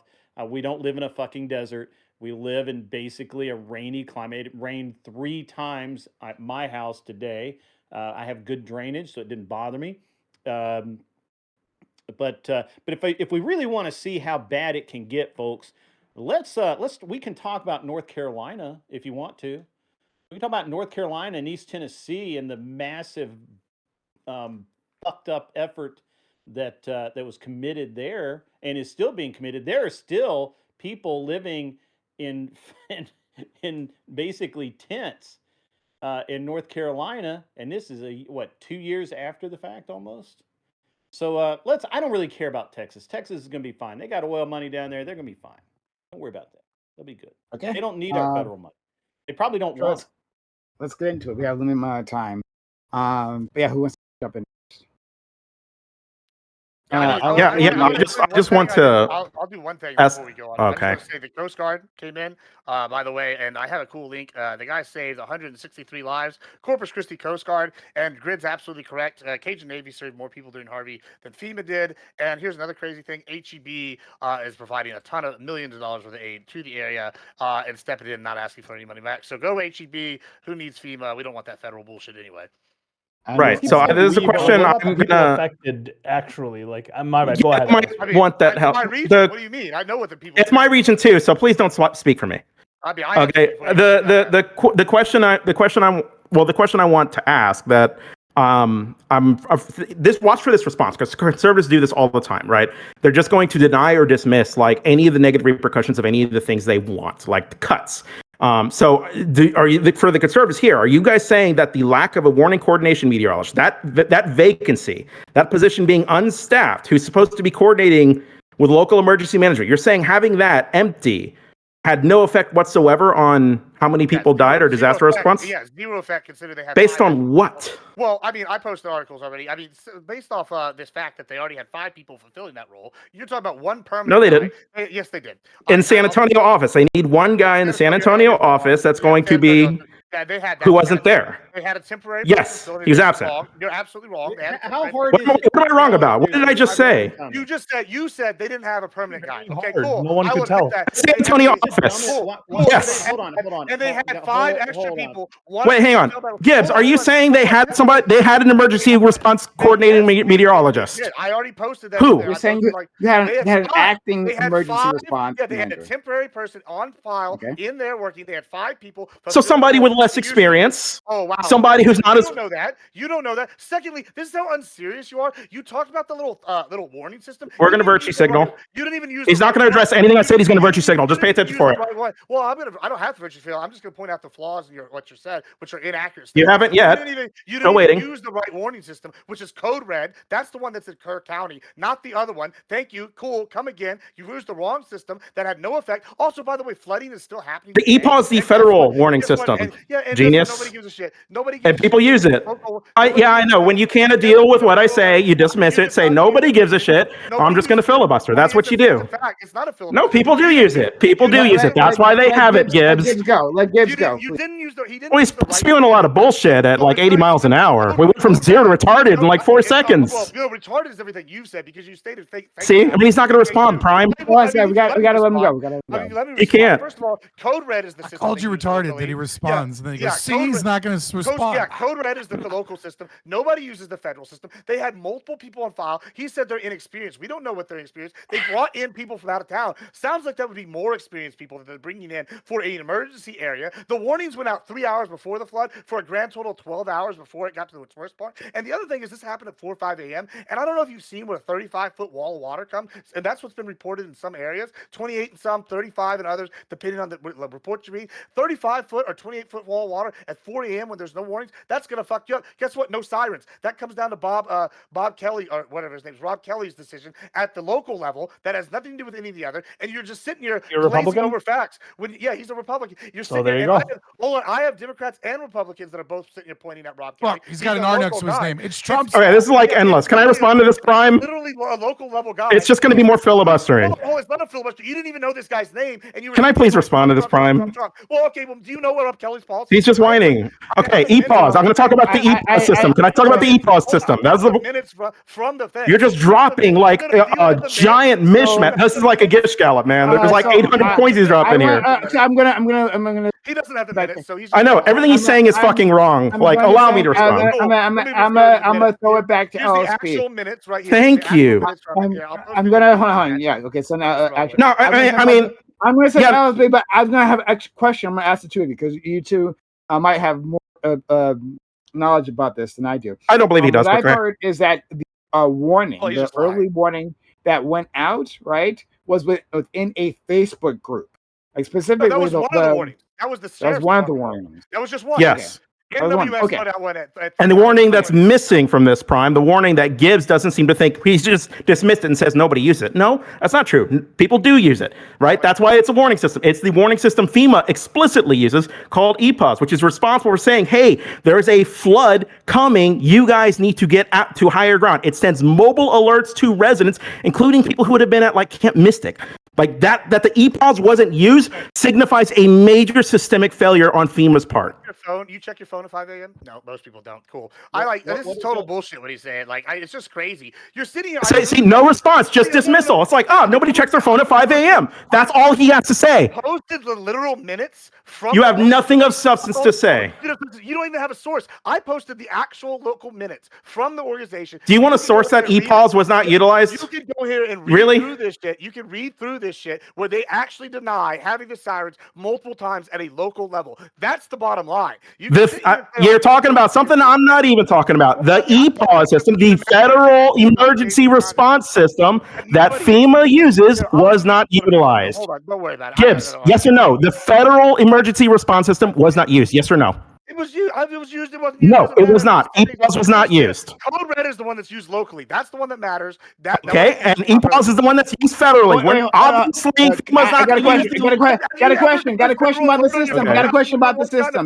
Got a question about the systems, right? So I'm not familiar with this Code Red system, right? I'm not Well, you wouldn't because only Kerr County uses it. Okay, okay. It's a fail. That's why. Okay, so is this? Can you describe? Code Red, he not knows what he's talking about. Friend. So how does this system work? Is it another messaging system to people's phones? EPAWS, Prime, if I can. Yep. EPAWS, because he's making a big deal about EPAWS. I had to look this up, so it's just what I found with the quick Google.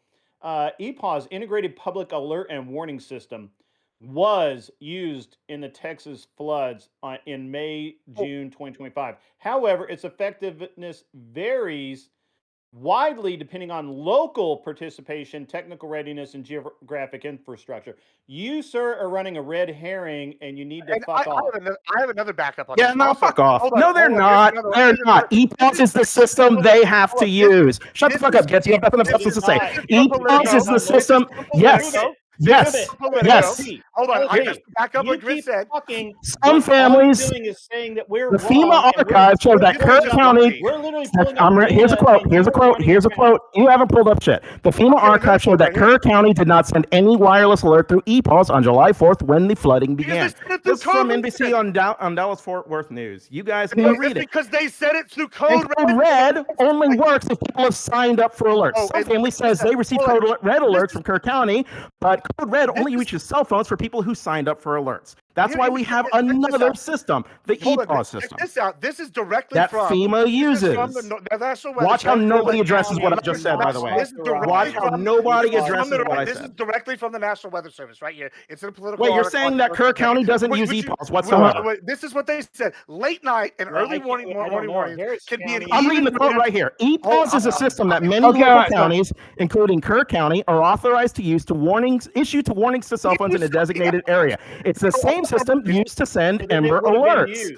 Kerr County has a wider-reaching EPAWS system to warn of flooding in the past. Last year, July 23rd, archives showed the county sent an EPAWS alert saying the Guadalupe River was expecting to rise an additional 4 feet and telling people to avoid the river. Kerr County has the federal response system. They didn't use it. To use Code Red. You're just arguing for stupid shit that's like not even accurate. Also, you're not even responding to what I'm not denying they chose to use Code Red. Did you hear what I said about Code Red? It only works for people who signed up on it.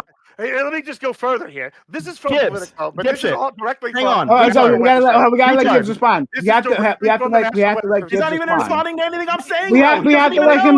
We have to let him say words, please. Late night. That's the problem. They're words without meanings. He's not responding to anything I said. Late night and early mornings, including EPAWS, can be a greater challenge to distribute when much of the public is asleep. Friday's floods occurred in the early hours of the morning, with the most urgent warnings being issued after 1 a.m. This is a direct quote. The crux of this disaster is a failure of the last mile of communication facing. The forecast went out. They communicated the forecast. They disassembled the watches and the warnings. And the dilemma we have is there is nobody listening at 4 o'clock in the morning for these watches and warnings. Most people who died in Friday's floods were located in Kerr County. You know what would help? Hold on, which does not have a warning system according to Kelly. Kelly, same guy, Roger, the Kerr County judge at Friday's news conference. Other cities in Central Texas, like San Marcos, deploy outdoor weather sirens to warn extreme weather events like floods and tornadoes, as local reports have pointed out. Now, every other region with way lower death counts, every other county affected, every single one has sirens in their thing. So guess what? It's not that they didn't send shit out. They did send shit out, whether it was through Code Red, through the National Weather Service, or whatever this other bullshit is you're talking about. The warnings are sent out. Here's the problem. No sirens at 4 a.m. No one's checking the Amber Alert system at 4 a.m. Everybody just does this because it's annoying when they get a 4 a.m. Amber Alert. Everybody in the city, everybody in the state that I've ever met does that. So guess what? It's because they didn't have sirens. It's because Rob Kelly, the local judge, and the natives there decided we were not going to take the federal grant money to put them in. And that's the bottom line. So it's pretty much a partisan hackery hack job for what you're doing right here. It's dishonest, bad faith, and it's disgusting behavior. Do better. Jesus. Okay, thank you. That takes fucking forever to get there. You know what helped people respond at 4 a.m.? Having an emergency coordination meteorologist. That's vacant staff, right? Or using the EPAW system that actually does wake people up, just like you said, just like an Amber Alert. People don't like getting Amber Alerts at 4 a.m. I don't like getting Amber Alerts at 4 a.m. But you know what? I fucking get them. So that would help people wake their asses up. Send the message that wakes their asses up and tell them to get out of there. I don't know what nonsense you're trying to argue about with the code red. I've already acknowledged they use code red. That's fine. They use code red. The issue is that code red only goes to people who signed up for the alerts. EPAWS goes out to everybody. It sends out cell phone alerts. And Kirk County has used EPAWS in the past. They have the capacity to use EPAWS in the past. They did not use the FEMA emergency system this time. Okay, so the county's to blame. You bring it up, they didn't have this guy. When I've already provided sources providing. Hold on, I've already provided sources in the group chat where they're stating they had 5 extra meteorologists on staff. Yeah, he's just lying. He's lying, saying they didn't have a permanent person, and then he says they're inexperienced when he has no proof of that. We know that they brought in. Nobody responded to a thing I said. Everything I said is factually true. I'm literally repeating exactly what you said. Everything I've just said is factually true. They had an EPAW system. They didn't use it. And the emergency meteorologist, the emergency meteorologist position is vacant. EPAWS wasn't used. Emergency meteorologist position is vacant. Disproving the sources I provided. And EPAWS wasn't used. I provided multiple sources proving they actually had meteorologists on staff. They had extra ones, and you're saying that's not true. Can you provide a single source disproving the sources I provided? Because I know you can't. Because you can't. It's just fake news. Okay, all right. Well, so I think it's fair. We're going to lag to it. I think it's fair. Like if they've been providing sources, providing sources, you have LSP in response to that. But specifically, I just gonna make this very quick. Wait, I already posted it. Lactoid. Okay, well then, you guys can go back and forth on that. But I'm gonna move to Lactoid. But I just want to ask a quick question to Gibbs, to nail down this claim. And I don't want to focus just on this one portion. There's other things I want to talk about in terms of this response. But just for now, Gibbs, are you saying that the acting was the federal response manager, whatever the title is, right? Are you saying specifically, not simply had extra people on staff, because I can that's believable to me that maybe they had extra people on staff, but someone was actually fulfilling this role, right? Yeah, because you can have other people doing other things, but if no one's fulfilling this role. So the person that's not on staff is the San Antonio meteorologist, the crisis management person. That's the specific role they've had, whatever. But they've had temp people filling it in up until this point already. There's been temporary local people that have filled in, and then when this occurred, they brought in national people that took over in addition to and as well as worked alongside them. So is that before or after the flooding started? Both. During. Like before they brought up to 12 hours before, they had people on an all hands situation. I think I just posted the quote. These people worked along with the temporary people that were fulfilling that role. And so it was never a lack of a person in that job. It's just they didn't have the permanent acting guy in there. It's like when you fire someone and you have someone fill in. It's not that nobody was there. Okay, all right. That's all I want to ask. All right, let's go to our friend. Wait, Prime. Let's read what I just posted in chat. This is just from Grok. It's just AI, so I'll take that with whatever it is. But you're free to list some source that says otherwise. Did the Trump administration have the temporary missing warning coordination meteorologist during the flood? There is no definitive evidence in the provided sources that Trump administration appointed a temporary warning coordination meteorologist to fill the vacancy at the National Weather Service's Austin and San Antonio. They might have other meteorologists, but they don't have the one who's responsible for coordinating during emergencies.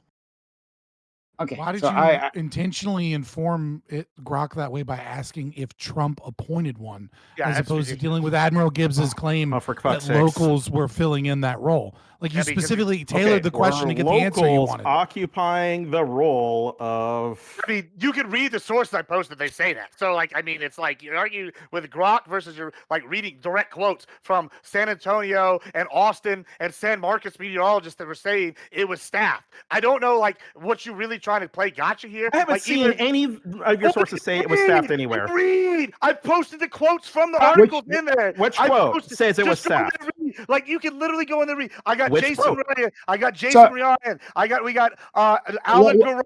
Here you go. Here's Alan Garrard, former director of analysis and understanding branch of the National Severe Storms Laboratory, NOAA. Wrote a subset. There's just what everybody will see about this. The NWS did a good job. Simply, there is little evidence that any of the recent cuts to NOAA, NWS negatively have impacted services for this event, regardless of what is being said on social media.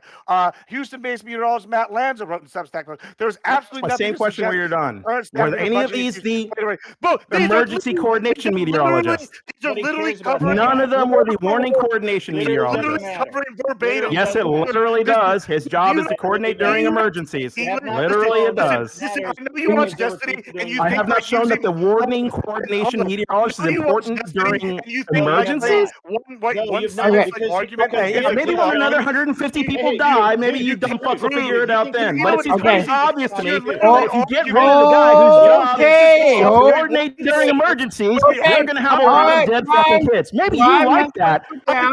Hey,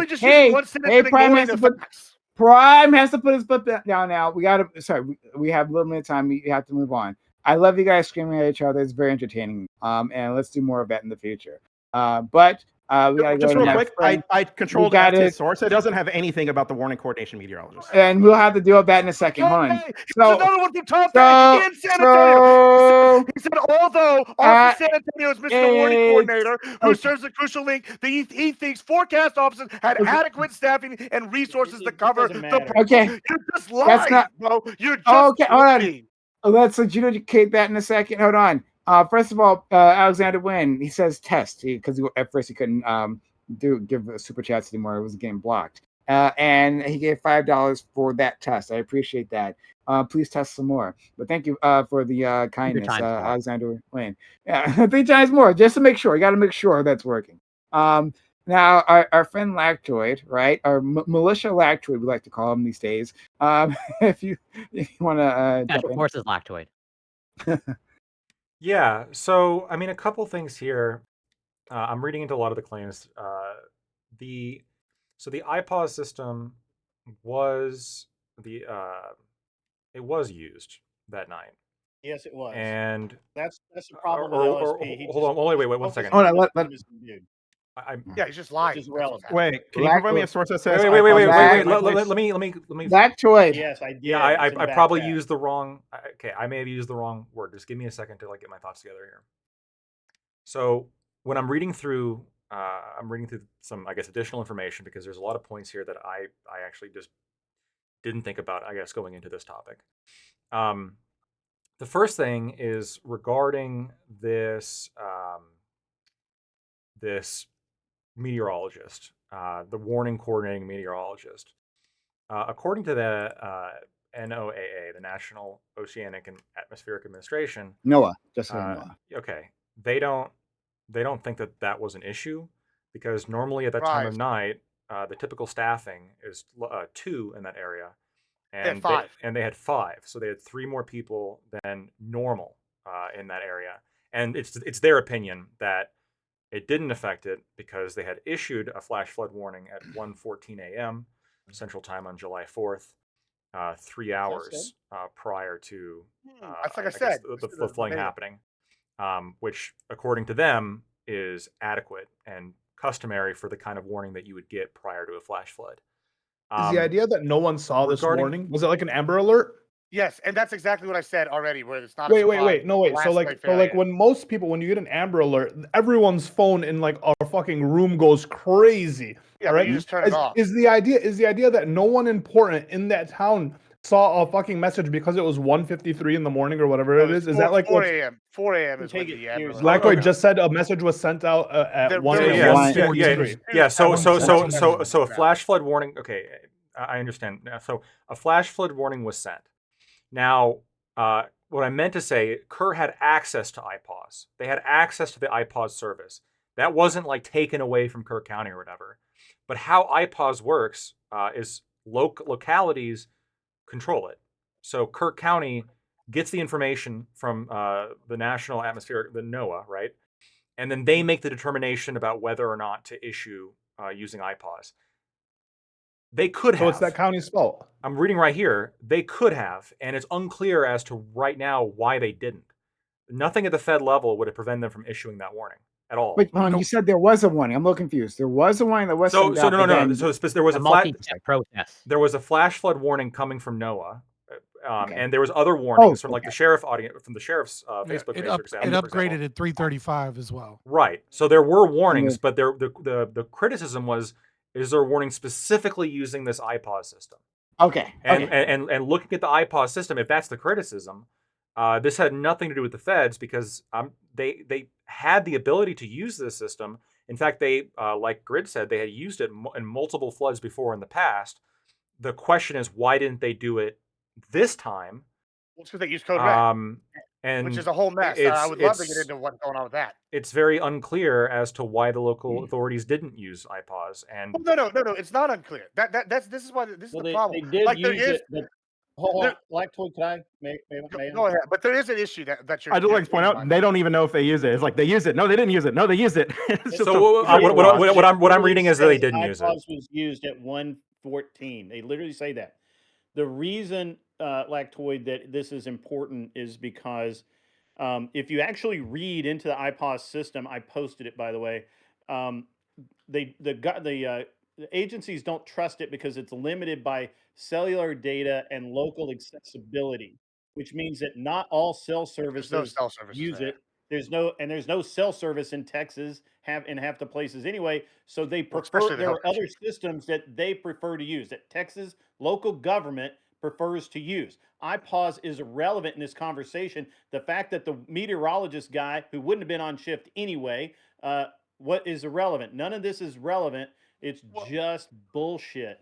The problem was not that the alerts weren't sent out. The problem is not that funding was cut in that specific area. The problem is it was a flood, and things happen when floods happen. That's what I mean. Well, it's God's fault. Well, no, part of it, but really though, you actually hit the nail on the head there with the signal. Hill Country is notoriously bad for not having signal, and the other thing is how fast this was. It went from I did the math on when I think Fox News' little thing they put out was 28 feet of water. You divide it by hour, that's 8.5 feet of water, but really it's actually not that average. It's going to be a lot heavier water rise in the beginning areas. So this came quick, it came fast in the middle of the night. The other thing is it's Code Red is the major culprit. If you look at the surrounding counties, they didn't have this problem, right? But if you look, not only did the local government turn down the sirens twice, they turned down a third thing for additional funding to fix Code Red and improve it, adding new warning systems. They wanted to add new text services. They wanted to have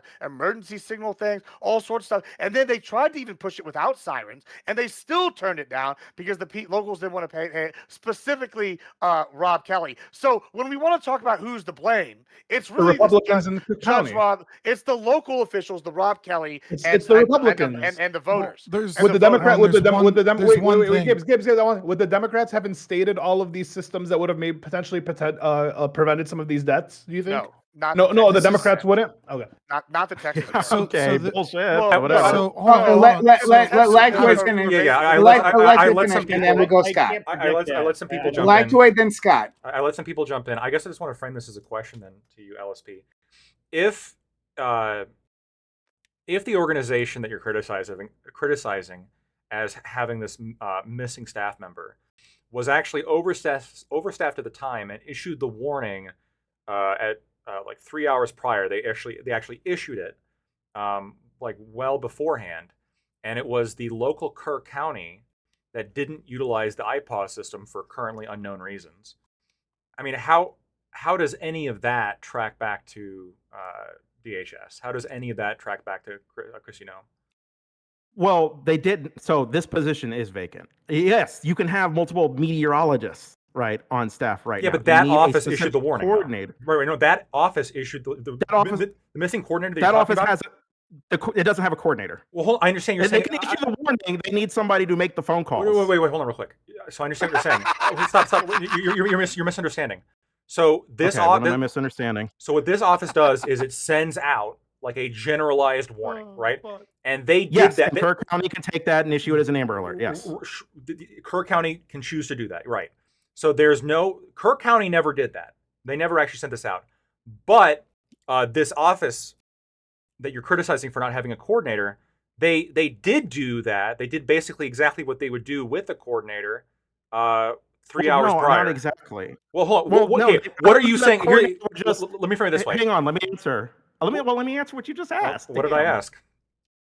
Well, you only answer your claim at least that a coordinator wouldn't work the same way because I don't even agree with that factually. Well, that's what I was going to clarify here. What would do with a coordinator? I don't agree with that at all. Yeah. So if they were overstaffed by 3 additional staff members, what would a coordinator have done that the staff didn't do?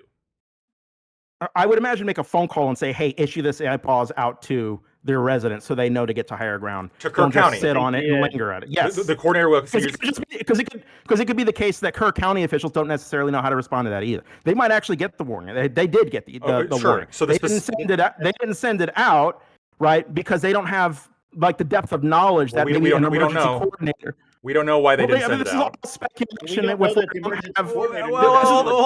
Hold on. It is speculation. Can I respond? Yo. No, it's all going to be speculation. We don't know what an emergency coordinator would have actually done in that situation. We can only speculate since the office is empty. But one of their jobs is to actually coordinate. And one would assume that coordinating means getting on the phone with these officials and telling them the scope of the emergency so they know how to respond adequately, which clearly they did not. Well, I'm not saying Kirk County. I'm not saying Kirk County absorbs absolutely none of the blames for this. They absolutely I'm not saying no. I'm not saying that. Okay, I'm not trying to like diffuse here. Between the blame between Kirk County, I'm asking specifically as to like these very specific claims, because I just answered that. No, I am skeptical that this coordinator would be calling up every single county and telling them to issue an IPAWS warning, since they issued a warning using the IPAWS system several hours earlier. Now it's a different. Obviously, it wasn't specific to Kirk County. They didn't send it to people's phones, which is what they needed to do. Right. So they sent out a generalized one, and so the question is, does the coordinator that you're talking about, in an office that's normally staffed by 2 people, but in this night was staffed by 5, would the absence of 3 people and the inclusion of the coordinator instead of the other person, would this have led to a more efficient response? And I think that if you're going to blame them for this, I think the burden of proof is on you. So I want to go to Scott and then Gibbs, but just quickly, right? So, and Scott, if you want to go with this, now I don't know, right? I don't have any insight into NOAA and its workings or anything, right? If I were to argue this on LSP's ground, and I don't know anything about the IPAWS system, okay? Please, don't bite my head off. But if I were to argue this, it would seem to me that a coordinator, right, will be doing something separate and specific away from a meteorologist. That's why I asked Gibbs about like specifically that role. No, he might be a meteorologist, but I'm saying that like specifically coordinating is above and beyond simply like, doing the things that meteorologists do. Right, like I can see them from what I've heard something about this, right? And I haven't dug deep like you have, but like that this coordinator role is an interface, a liaison between the organization and the counties, right? So that's why it might be the case. And again, I'm not making a statement here. I'm not making a claim, but it might be the case that even though you have 5 individuals within that office, if there is no coordinator doing that coordination, then this specific part of their job is not being fulfilled. I don't know if that's the case. That would be my argument. I'm not convinced they were going to call Kirk County officials and tell them to issue something that's within their discretion. I think that might be their part of the job description, but I don't know. But I don't know. Do you think they just issue the warning and that's it? Like, what do you think they do? It's the San Antonio guy, not the Kirk County guy that's missing. And San Antonio had flooding, and we didn't have the desk because guess what? We had people on staff for it. So it's not. He's even talking about the wrong thing. If he wants to talk about what's going on with Kirk County, we can talk about that. But San Antonio is where they're missing this coordinator, and we had people on staff. But San Antonio, the San Antonio office deals with Kirk County. Yeah, San Antonio office might be dealing with like a large region. Yeah, but so do all these other ones. So does Austin. They deal with Kirk. So does New Braunfels. Like this guy clearly doesn't know what he's talking. Anyway, okay. I don't know. Yeah, but NOAA is saying that there was no effect on the response time. So where are we getting that there's a response? Of course, NOAA is going to say they didn't do anything wrong. As anybody in this administration speaks out against the administration, they tend to be targeted by the administration. Let's go to Scott and then Gibbs. Yeah, I find this whole conversation like really interesting because I didn't expect the panel to turn to the previously already debunked claims that the left was making. LSP didn't want to focus on like the stronger claim, which is like the new claim, right? Which is Kristi Noem and the Trump administration's policies have slowed down, disaster relief. So I mean, that is mostly what I focus on because I just didn't expect anybody to parrot like Reddit talking points and not like as opposed to like facts. But I will say this: there's just a couple of things that are a little off, right?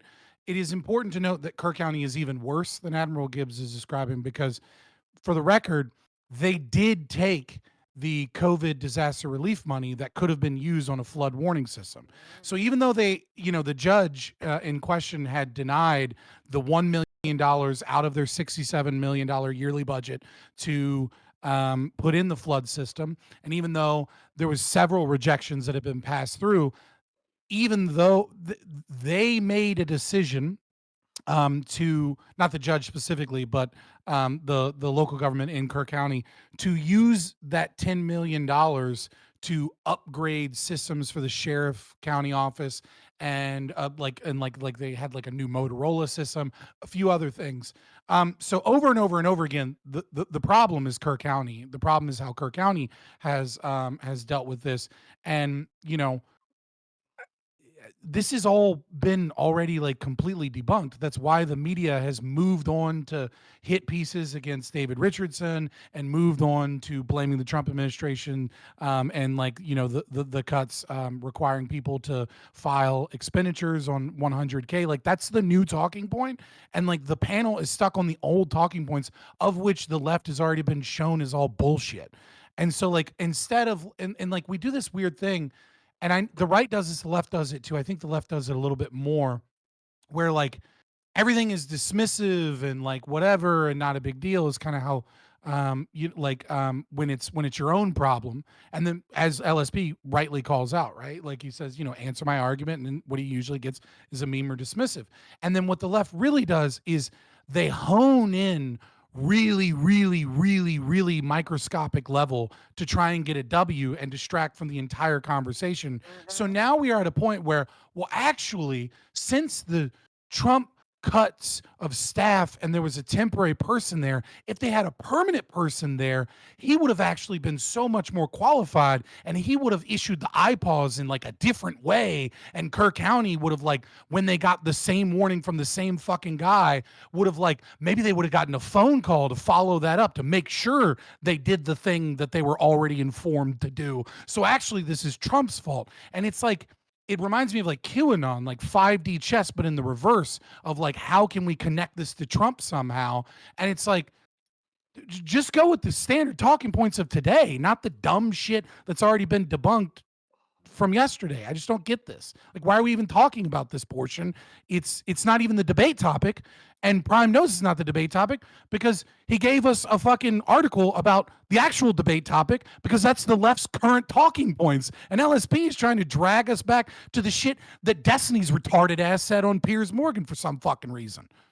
Yeah, it's stupid. Why are we on this? It's not even the topic. I kind of want to echo some of that, because like what we keep getting told is this one-liner that I knew it had to be a Destiny talking point, because only Destiny does this thing anymore, where it's like we take one sentence out of like a whole thing, and then they hyper focus on that one thing, which is this special coordinator that whatever, which was already filled in. I posted an interesting article, and I think there's a really good debate we should be having about like what maybe if we should federalize systems, or if we should do state-only systems or whatever, because this Code Red system is fucking trash. And also, before I move on to that, I just want to quote one thing. Baby doesn't even want to talk. Doesn't even mention it. He mentioned how bad Kerr County is. I don't know if he knows this. They got it down to the cost, would have only cost them $50,000 to put adequate amount of sirens in there to prevent this, and the same kind of sirens they have for New Braunfels and when I researched, I thought that was the cost of the study to determine that they needed. I've seen the that. Flood That was alert one of them. system That was one of. 50K. I've seen one of those saying that. I've also seen quotes saying in other things they were quoted $50,000. There's no way the whole system is 50K. There's no way. Well, no, not the whole system. No, just the sirens. I think that was the study sirens. for the sirens. Well, there's cost them both. 50K. That was the So do they have sirens or not? They don't have sirens. And that it would cost $1 million. This is not an important point to what I'm making. Right, long story short, they could have had the sirens really fucking cheap, and they chose not to do it. And thirdly, when I posted, it would only been a tenth of the money they already got. Yeah. So Why are we just skirting over the fact that they just chose not to put in the system? Why didn't they? Okay, fine. We're not. That's our argument, is that it's Kerr County's fault. But they got $10 million and they didn't spend it on this. There's something really important I think we should talk about, but fine, I will give you the rundown. The rundown is twofold. One, people don't, actually threefold. One, they said sirens are an eyesore. sword. That's what said in the local minutes. That was not their big point. The big point was 2, they don't want to spend the money on it, and 3, this is a once in 100-year issue. They didn't think it was going to be a continuing issue, and so, but they said we're not going to spend the money on it. We don't want to be woken up by sirens all the time for floods that don't happen, especially in the middle of the night. People got work, yada yada yada, and so they bitched, and the locals got behind that, and then Rob Kelly got behind it, and it was really not even a controversial thing amongst the people in that county, and that's why he got away with turning it down. So that's why, if you want to know the local level reasoning why they didn't want the sirens, I think it's fucking stupid. Abbott thinks it's they did a stupid. poll, and it was like 47% of people didn't want the sirens. Yeah, because a lot of people in that area move there because they want the like a pristine nature, untouched kind of thing. Anyway, back to the Code Red thing, which I think is important. We mentioned the signal services not being there and the Code Red not being reliable. If you read the article I just posted about Code Red, it says the alerts went out after being requested by the fire department, local fire department, at like 3:55, and then they sent them out by 4:20, as early as some people got it. However, signal service is so bad and the system is so fucking unreliable that a lot of people didn't even get them until 10 a.m. the next day, or 5 a.m. or 6 a.m. after it was and they're trying to use that as proof that they didn't send it out in some articles. So, it's hilarious. And then we have the judge, once again, Rob Kelly. We keep coming back to this guy. He even said at one point when they interviewed him that no alert went out, and then the police chief got quizzed about it, and he goes, no, we sent something out at 4:20, yada yada. So there's clearly a lot of miscommunication between the person who's supposed to handle this. In fact, he makes his argument even worse about the coordinator. LSP's point. No. Not a coordinator to communicate. No. That's actually coordinate all these miscommunications. No, here's the wrong, because that would be the weather service coordinator working with local government. This comes down to the guy who was elected to run this. Rob Kelly is the emergency director for that region. He's been there since 2006. He is the experienced guy in the region, and it all fell on him, and he crumbled and failed, and that's whose fault it is. That's who we can point to and blame, is Judge Rob Kelly, not some fugazi little guy that Trump may or may not fired, because that's total bullshit and a misdirect to blame Trump for shit he had nothing to do with. Unless you're telling me Trump called up in 2006 and was like, hey, me and Rob Kelly are in cahoots, and we're gonna fucking. I don't care to blame Trump necessarily. I just want to figure out, what the issue is. If that's the guy, and it seems like a Republican issue a little bit, not Trump. Well, okay, to be fair, does a Republican have a chance of winning office in Dearborn? Sociologic. Oh, probably, yeah. They could win. Okay, all right. Well, let me pick a different area. Let's pick an area where the Republican's not going to win, like in a prominent Democrat. That's the same. San Francisco. Yeah, okay, San Fran, right? A Republican's not going to win in San Fran. So when you go, hey, it's a Republican. Sure, yeah, it's a Republican, but it's like a local level guy. No one's going to vote Democrat in that area. It's like 98%. They decide at the primary who's going to be the guy. So it's Trump's fault, is what you're saying. So yeah, so somehow. Well, if they're MAGA. I mean, ultimately, this guy's been there since 2006, so I think that predates MAGA, right? Okay. So, but Gibbs, you forgot to mention that there's a Reddit video from 2 people being like, Biden's going to make us take the vaccines. Don't give us this money. And then they took the fucking money anyways. Yeah, I mean, like I said, Kirk County is a shithole. And then used it for their police department, right? They didn't use that money to build an emergency infrastructure or response infrastructure. Yeah, it's almost like the federal government has done everything that the fucking socialists wanted, and you're still trying to blame the federal government with these retarded ass talking points. Okay, sure, yeah. Scott considers me a socialist. I'm pretty sure LSP would fall into socialism under his definition. I'm pushing back. Yeah, the capitalist response would be to abolish the Stafford Act, abolish NRF, abolish the government and the whole state. Everything. Abolish the Volunteer Protection Act of 1997. Everything must be abolished for us to have you guys all have a bunch of retarded ass statist solutions. The anti-flood store. If only we threw more money into FEMA, all the children would be alive. Yeah. Fucking okay. Well, I mean, or if we threw more money into sirens originally, I mean, we didn't even talk about they're an eyesore. The Gibbs response is to bomb the river. Emergency response team, stuff like that. This is like Netanyahu going. I didn't know that Hamas was actually going to attack that day. You bring up a good point there. Why was Camp Mystic allowed to build their buildings in a high flood area by the local government?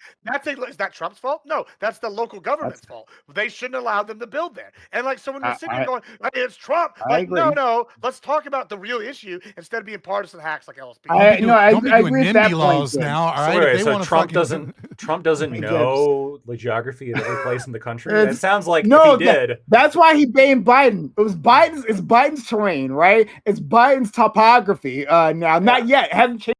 no, about First time I heard of Kirk County was during Biden's administration. I was going to point that out. But Scott, I know Scott was correct previously on one thing. And then this wasn't the discussion that I was aiming for at all. I was aiming for a discussion on like federalism, basically, and like the division of labor between the states, and like what happens when it fails from one level versus another, right? That's what I was going for with my article. I didn't happen. I'll engage with that and surprise you. Here you go. Listen.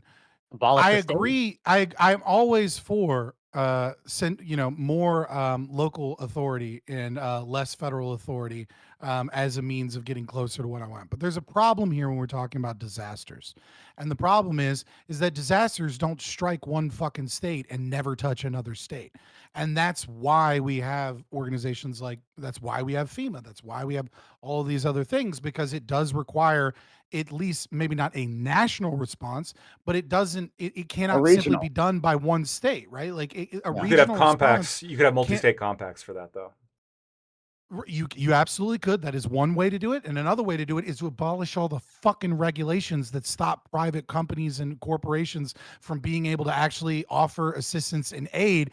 And instead of giving all of the power and authority to FEMA, and then FEMA, just because they have a state monopoly, they do what all monopolies do, which the left loves to point out all the problems of a monopoly until it's the fucking federal government, which is that their budget gets bloated, they start sucking, they stop being able to be as effective, the fucking red tape starts increasing. And so, yes, Donald Trump comes in and does something very stupid, which is he immediately comes in and puts a very low bar as far as disaster relief is concerned and says, funnel all of this through Kristi Noem, and we promise we'll get to it within 5 days.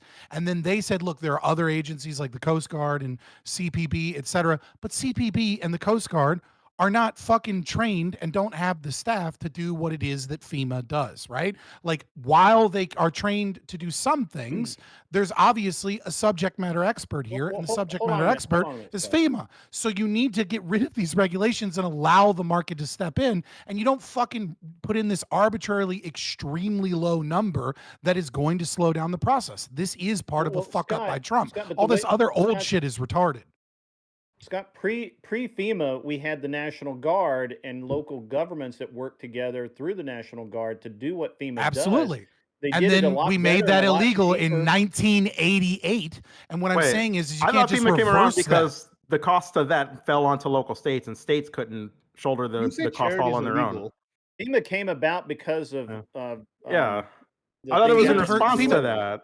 That's retarded. FEMA diverts funds to states all the time. That doesn't mean that it's saying the state lacks money. Texas got $20 million in its last budget from FEMA, right? So it's like you could just you don't need a 3-letter agency to handle it when you're talking about funds that states lack, when you just as easily could have a bill by Congress that says, hey, every state gets, this amount of money per person towards disaster relief. Like, that's like, even from your socialist standpoint, like, that still doesn't make any fucking sense.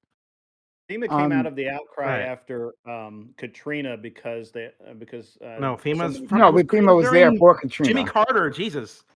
FEMA was there for it was botched so bad by FEMA got more power in 88 and they got more power in 97, and yes, it got more power after Katrina, but that doesn't mean that it wasn't there before. Like, both can kind of be true at the same time. Okay, why don't we table this then, and have maybe a wider discussion, because I mean that was a conversation I wanted to have. And so, I wrote down something. Should the federal government offload more of its responsibilities to the states? Emergency response could be an example. So, maybe do you guys want to have a larger conversation about this next week, maybe, rather than try to stuff one in here where we could. I mean, that'd be good. I mean, especially with what Abbott's doing. I think there's a lot of you can look at this. You can compare this to the freeze, or with how Abbott's stepping in, going, well, if y'all aren't going to do it, then we're going to take over and we're going to put them there. I think there's a good conversation to be had about that. Yeah, I'm a states' rights guy, so I believe that absolutely the first responsibility is always held by the state. Okay, yeah. Yes, it's so we abortion. can have- And I'm a libertarian. Putting the so I military think, in LA. creating laws that make it illegal for businesses to be able to help with disaster relief, unless they're a registered 501c3 that gets a bunch of money from billionaires so that they can get their contracts through FEMA, HEB is fucked up and wrong and evil. Well, HEB is providing a bunch of help right now. Save the fire. Yeah, when you say like companies can't provide help, what do you mean? Like, what do you mean it's They're taxed too much. Save the fire. Go, Scott. Save the fire for next week. Okay. I actually want an answer to that question too. Okay. It seems like silly to me. I'll be very quick. So HEB, other organizations can donate money and they can donate resources, right? They can donate water. They can donate money. What they can't do, right? Like what they can't do is private companies cannot like work with insurance or in other ways for profit, or they can't price gouge, which anti-price gouging laws are some of the most evil laws ever, because they kill Everything people. is evil, Scott. Everything that is a violation of you are merman of individual liberty and private property rights is evil. Yes. So it's illegal. Like the only way you can actively engage other than just donating resources is if you are a 501c3, and that has been and you have to go through the NRF National Relief framework and be approved by FEMA, which basically only large charities that do all the right things on the checklist are allowed to do. Okay. It's true. So let's save that. I like having topics ready like the week before. So I don't have you to always come up forget with them later. though. I write them down. No, I write them. And well, then I mean, when I don't we write don't use down. them. Send a reminder. I'll send her. No. I said Look, man, last he's week. been trying to bring up this 20-minute conversation about Israel, Palestine, Middle East, and Iran having bombs for 3 weeks now. Okay. Okay, look, we do use when I write them down, we do use them eventually, unless like they go like out of style, like so for some reason like it's gone too long. So it becomes moot. Yeah. So now that's why I've generalized the conversation, so we have to like do the whole flood thing, but we can mention it next week. So there's that. I also have another topic that I'm excited about. That'll be like 2 weeks from now. This is all great. Like Prime being ahead of the schedule. When does that ever happen? Fucking never. So things are going great. So we'll leave it there then. All right, we'll leave it there. I appreciate you all. And I appreciate the people who supported. Alexander wants to Prime. I'll get you some donos shortly when I get down to my PC. But remind Scott that the issue with monopolies isn't that they are wasteful and lazy, is that they rig prices and kill competition. Yes, and all monopolies are created by the state. And that's what it's a state problem. Like for IPs, he'll say like IP allows for a monopoly. Where IP. True. Mm-hmm. Yeah. Or in FEMA's case, making it illegal to compete with them, making it a crime to engage in helping people for profit and reducing prices and, making sure people get relief. Okay. Alexander went, and whenever those donuts come in, that'll be great. We can I can stick around for donuts. So that'd be great. That'd be nice. Sometimes my answers are intentionally antagonistic because I know you'll pay Prime more. While we're waiting on the donuts, it won't stop you. I just want to say one thing. Price gouging laws aren't just bad because they're evil and violate private property and all that stuff, although that is a valid point. They're bad also because they kill people. They actually are just like most economists oppose them. They're just actually bad when it comes to handling disasters. They're just like empirically bad when it comes like for the same reason like rent control is bad. It removes the incentive for people to bring resources to a disaster area. Straight up. If you remove price gouging laws, more resources get to those areas. So let me ask about this. And hopefully get more donuts. Great, but if not, that's price gouge. Alexander win. I'm not bullying. Thank you for the kindness. But okay, so let's maybe end on this or something. Price gouging. What that reminds me of during COVID, right? when you had individuals, maybe I've already brought this up, I forget. We've but had this. individuals who are buying up like massive amounts of toilet paper and then selling them.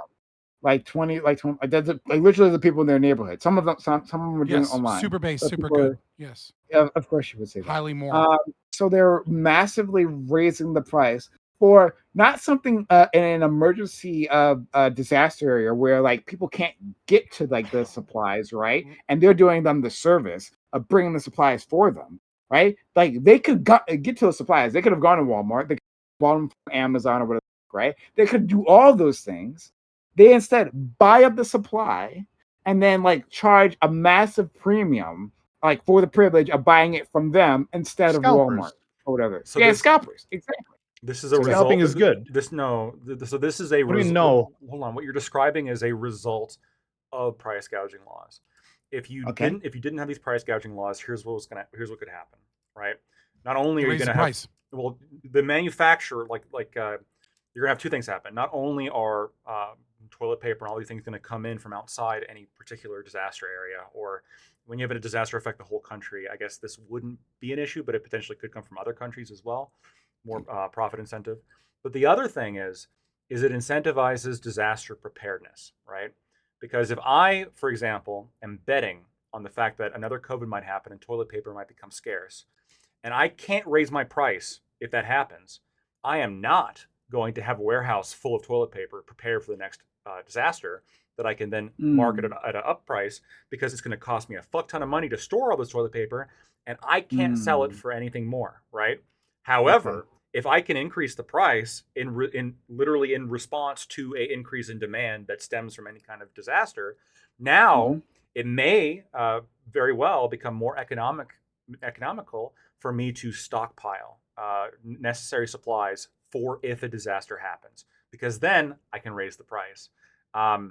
And so anti-price gouging laws are really going to. So wait. So either way, the consumer just gets fucked, regardless of. Because there's more availability. If you have a stockpile and you can gouge the price when an emergency happens, that stockpile isn't for emergency, it's for you to make money, therefore fucking over the consumer. Or if I don't have a stockpile, I can just get bought out by someone, and then scalping is good because they're reselling at an exuberant price. I'm more skeptical as to the second part, but the reason the second part is a result of these laws is because you're not going to be able to enforce these laws on individuals. Local stores do that, right? They'll put 2 per customer, for example. They'll try to enforce that. But the government is really only enforcing these price gouging laws against retailers and manufacturers and the entities that they have authority over, directly. And if you enforce people the laws, that we wanted them to regulate, sure, you can say generally not get ripped off for things. Well, you can say you generally want the government to regulate these entities, but the result here is going to be shortages. You have yes, you can say that the price of toilet paper is going to skyrocket if you remove these laws. You're also going to have a lot more toilet paper. And the problem wasn't shortages, though. Absolutely, the problem was shortages. It wasn't. Wait. In my area, I would walk in. There was no toilet paper in any store in the area. It wasn't because Lactoid had a dirty bottom the entire time. No, I stocked up because I think it wasn't because Costco didn't have enough. It's because everyone in your neighborhood tried to kind of like Pokemon cards. They were just buying them all so they could resell them at a high price. It wasn't we're that. all kind of skirting around. Hold on, no. So here's, you have to explain this economically, right? Not from trends. So the reason that you have shortages is because the price is not set appropriately in the supply and demand equation. Okay, so when you have price gouging laws, you create a price floor ceiling, or you create laws that make it to where the price cannot go up more than a certain percentage in a certain amount of time, et cetera, et cetera. So what ends up happening is demand increases because of fear or because of panic. Okay, and so if you try and say, well, you can't price gouge now, what means is there's a whole bunch of people that wouldn't have bought more than a couple of rolls of toilet paper that now want to buy and stock up on a bunch of toilet paper as a means of preparing. And so what ends up happening is naturally, what the economy would do to this response is that they would increase the price of toilet paper, and thus they would make sure that they were constantly stocked with toilet paper. Yeah. So anytime somebody needed or wanted toilet paper, they could go get toilet paper. But But what happens when you have price gouging laws is that people end up buying a bunch more than they need. The price doesn't go up. Sure. And then other people are left without having toilet paper. So we most famously saw this in 1979 with gas prices during Carter, when we had this up and down, up and down, up and down, and this volatility in the market. And one of the things that what we found was, as soon as gas prices would drop, everyone would run out of gas, but they weren't using that gas. What was happening is, because it was cheap, they were worried that in the future it would become expensive. So they would fill their car up to all the way up to a full tank of gas, in the hopes that, like, when it gets more expensive later, and then what that would do is it would cause volatility in the market and the price would go up. And then you had a lot of policies, local policies, not really federal policies, that started trying to put price ceilings and try and regulate the price of gas. There was national Every policies. time they did this, so They even odd. No, they even regulated who could buy gas on what days, even in odd days. Remember? They did. that was right, but that was It's that was still- how much you could buy, So- etc. But there wasn't that much price gouging Regardless of laws. the- if- Most of those were local. And what this did is, every Scott, time they put in brother. price gouging laws on gas, what ended up happening is nobody had gas in that area. They would run out of gas every time they would limit the 'Cause price. people of would gas. keep a full tank so that they wouldn't run out of gas when the price would get expensive. I understand that, but what I was Right. But like, even if you have the price gouge issue, right? If you allow, like, to price gouge, whatever the fuck it may be, it's still regardless of how it looked, it's still a minority of people who got conspiratorial and overreacted and bought out the toilet paper. So if you end up raising the prices on everyone, so a minority of people don't do that, it's still the majority of people who end up getting fucked over due to the fact that these companies just want to make more money. It's like their inventory costs them anymore. So it's still the consumer getting fucked over regardless. It's let's not. get Grid in. It doesn't. Okay, but Hold hold on. If it's Grid- 1%, Grid listen, wants to if say something. 1%, if 1% of the market is willing to pay triple the price for a product, okay, then so it's 300%. It's gonna there's an equilibrium here, right? Because if it's a minority of people, then the effect they actually have on overall price is limited. You understand what I'm saying? Like a 300%, price equation in their mind, right?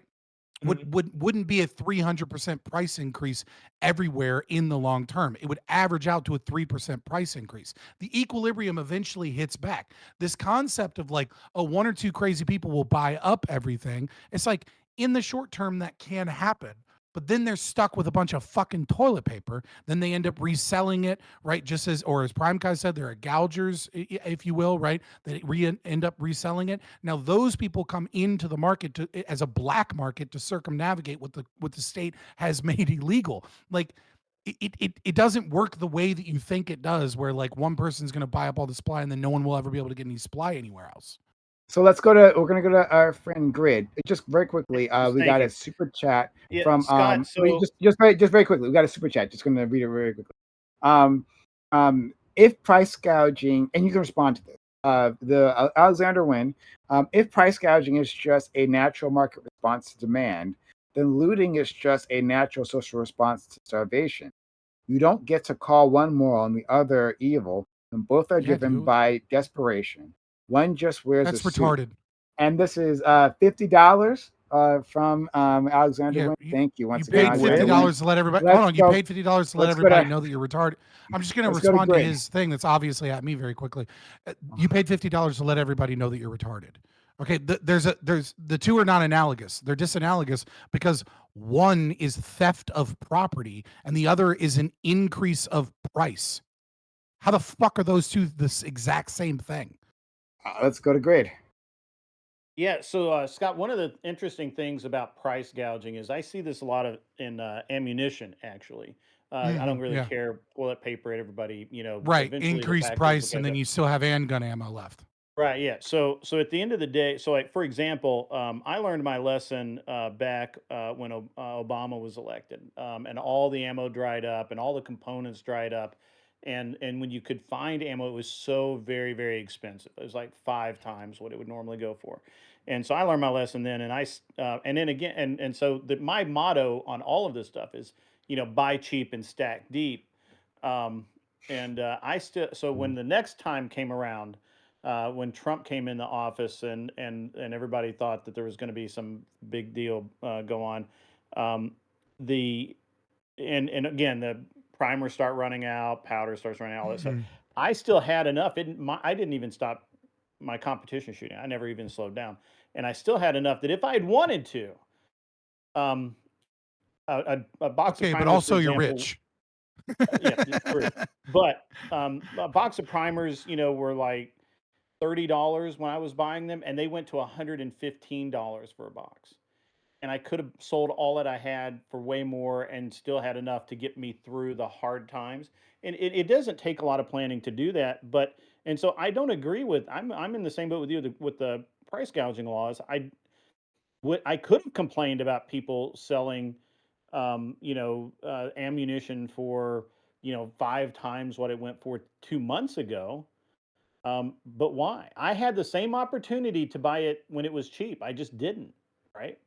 And then I learned my lesson, and then I did. I just buy some a little bit at a time, and I never feel the market now, I guess is what I'm saying. It doesn't matter. When it goes way up, I don't buy it. When it comes back down, then I buy it. So I actually don't believe in anti-price gouging laws.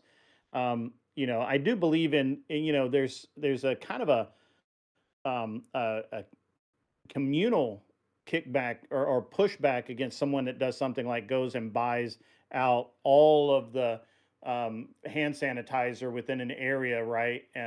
Goes to every Dollar General and buys out all of it, puts it in the back of a U-Haul, and then starts going around to flea markets and stuff. There will be some communal pushback against that because they're like, "Hey, what an asshole," Yeah, but really, all they're doing is what they're doing when they do that is that they're proving that the price is too low because people are willing to pay more for that product. Otherwise, they wouldn't have been able to make that profit to begin with. Okay, so having heard that, scalping good? Scalping is great. Scalping is good. Okay, before you say that, just like there was part of Alexander's message out there, price gouging doesn't optimize for demand; it optimizes for profit. Suppliers can simply hold back inventory to sell at inflated prices. Supply doesn't just appear because prices go up, especially in crises with infrastructure collapse. The price mechanism becomes predatory, not productive. That's his. Where's the predatory? He's assuming for profit is automatically predatory.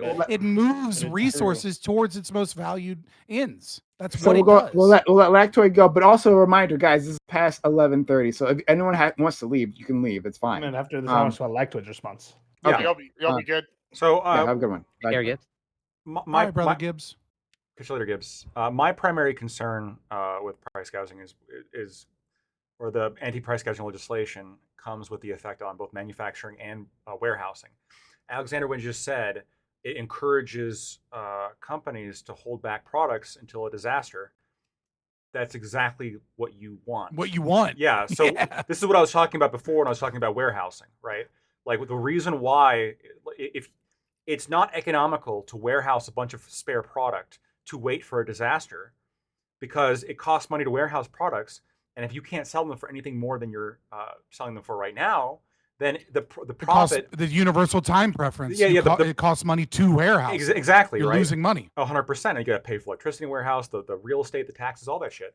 The profit that you get, the profit that you get from just simply warehousing a spare product in wait of a disaster is not going to be profitable.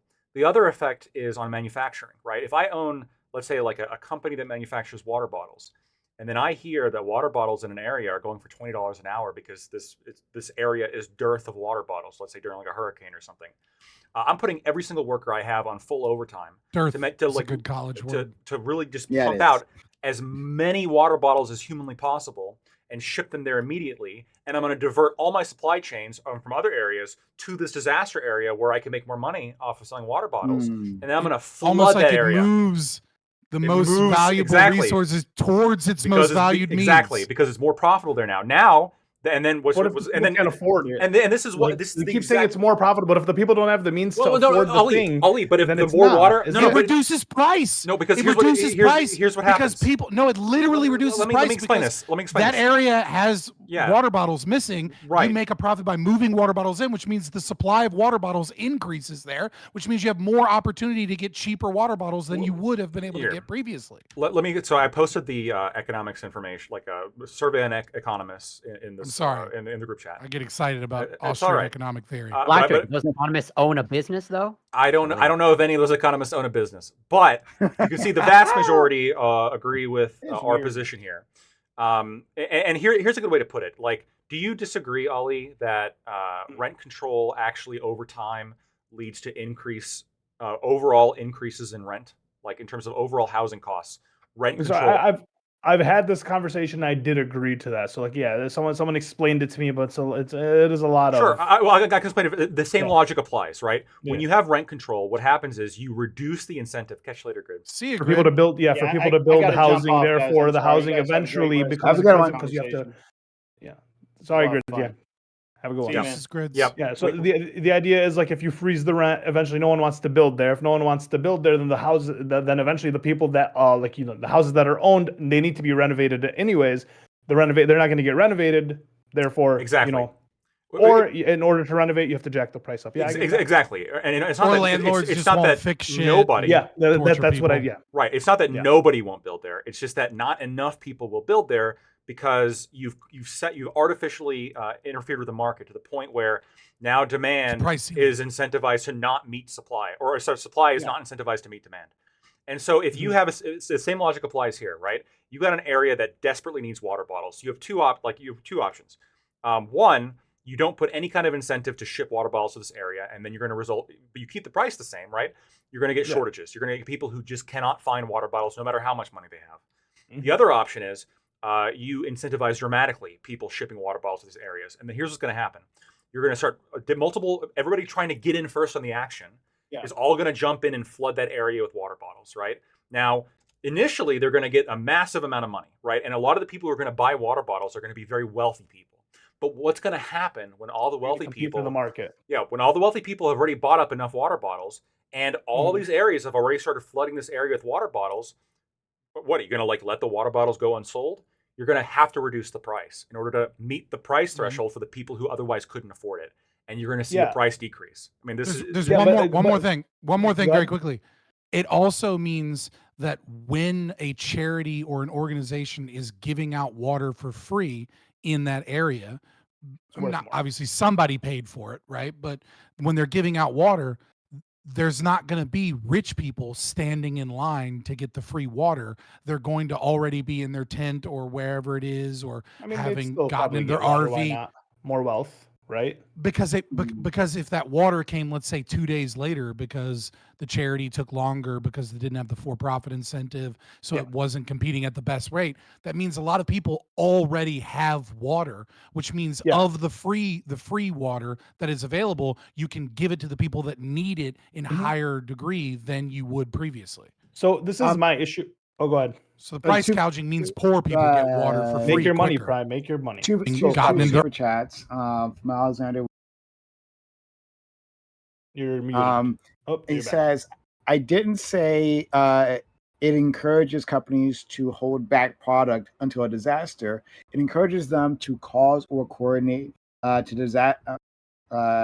disaster to allow for inflated prices. Call it to cause or contribute. Okay, and then the second one. Economists universally don't agree that that's like a phenomenon. Do you really think a starving person can consent to a trade at inflated prices when there are no other options? If so, then clearly a vendor can consent to giving a product over at gunpoint for free. Those are the super chats. So not his One's second aggressive, point, one isn't aggressive. He just restated his retarded opinion in a new way. So, I mean, you say it's not aggressive, but you're also someone who says like every dollar is a life or whatever it may be. So like, if that only applies to like, I guess like producers, but not consumers, like, so my issue with it applies to both. Yeah. So my issue, so like Lactoid, what you were saying, like consumers I agree with the producers. theory that people will come in, they're gonna have to compete for the market. Things inevitably get cheaper, right? But cheaper from what to what? So like if the original cost of a water bottle is $1, right, and then they go into these neighborhoods and now it becomes $3 originally, and then it drops down, but it stays at $2, right? That's still 100% markup to the people that like end up like having to pay it, right? And that is like that it's not going to drop back down to $1 is kind of my issue. But if it was always $1, then water bottles wouldn't move in, and then they'd be out of water bottles. No, I'm saying even after the relief, right? It seems to stay at $2. $2 becomes the new norm because you can get $2, so it's going to continue to be the norm afterwards. I mean, how often does the price drop back down to original pricing? That's not. I'm always going to refer to chips. I'm always going to refer to chips. That's not. Chips are $2.69 a bag. That's not a cause of short-term disasters. That's a cause of inflation. Yeah, I know.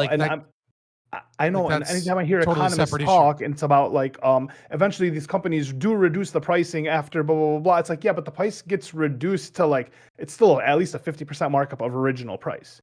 And so it's like we never get that price reduction in a real way. No, that's not in disasters. So you are correct, right? That sometimes prices are what you could say too cheap. Okay? Which is they could raise the price and still and they would still be able to sell things. And then for whatever reason a shortage occurs and then they gain new market information. And so they increase prices because of the shortage, and then the shortage is a relief in some degree, and then the prices fall down, but they don't fall down to the original price. Yes. That's not a result of the disaster so much as that's a result of A, inflation, and B, of them lacking market signals that their product was too expensive for a time. So for example, we could look at graphics cards, right, for like PC and gaming enthusiasts, right? Before COVID, graphics cards were a lot cheaper than they are now. And then during COVID, because of all of the chips manufacturing and all of these things, they became absurdly expensive. And this was made even more so expensive because for whatever fucking reason, the competition between AMD and NVIDIA had gotten fierce enough, not that NVIDIA was like, not that AMD was making good enough cards, but rather from a price to performance ratio, they were making good enough cards where people that are crypto mining could potentially buy AMD cards and get more bang for their buck, right? And then because you don't really care about like FSR and all these other bells and whistles, you just care about like, what is your VRAM? What is your processing power? And so, yes, well, now we've seen with the 9000 series card and we've seen with the 5000 series cards that MSRP, like just now, AMD's cards are hitting their actual MSRP, and adjusted for inflation, they're cheaper than they were in the same product line than they were before COVID. Like they've actually gotten cheaper once you adjust for inflation. So this happens both ways sometimes, but because of inflation, because we've had so much inflation, a $500 graphics card still seems like a lot. But if you compare it to the 6000 series cards that came down and you adjust for inflation, it's actually cheaper. Okay. So it's just about market signals. And sometimes they balance. Take care, Lacto. All right. Well, one last question. I want to see if I understand, if I understand it, and I'm going to try my own way. So, like like you're saying. Thank you guys so much for tuning to today's episode of Lactoid TV. We're going to rate on it out, and I will catch you guys next time. Give bits and subs. Appreciate it. Thank you.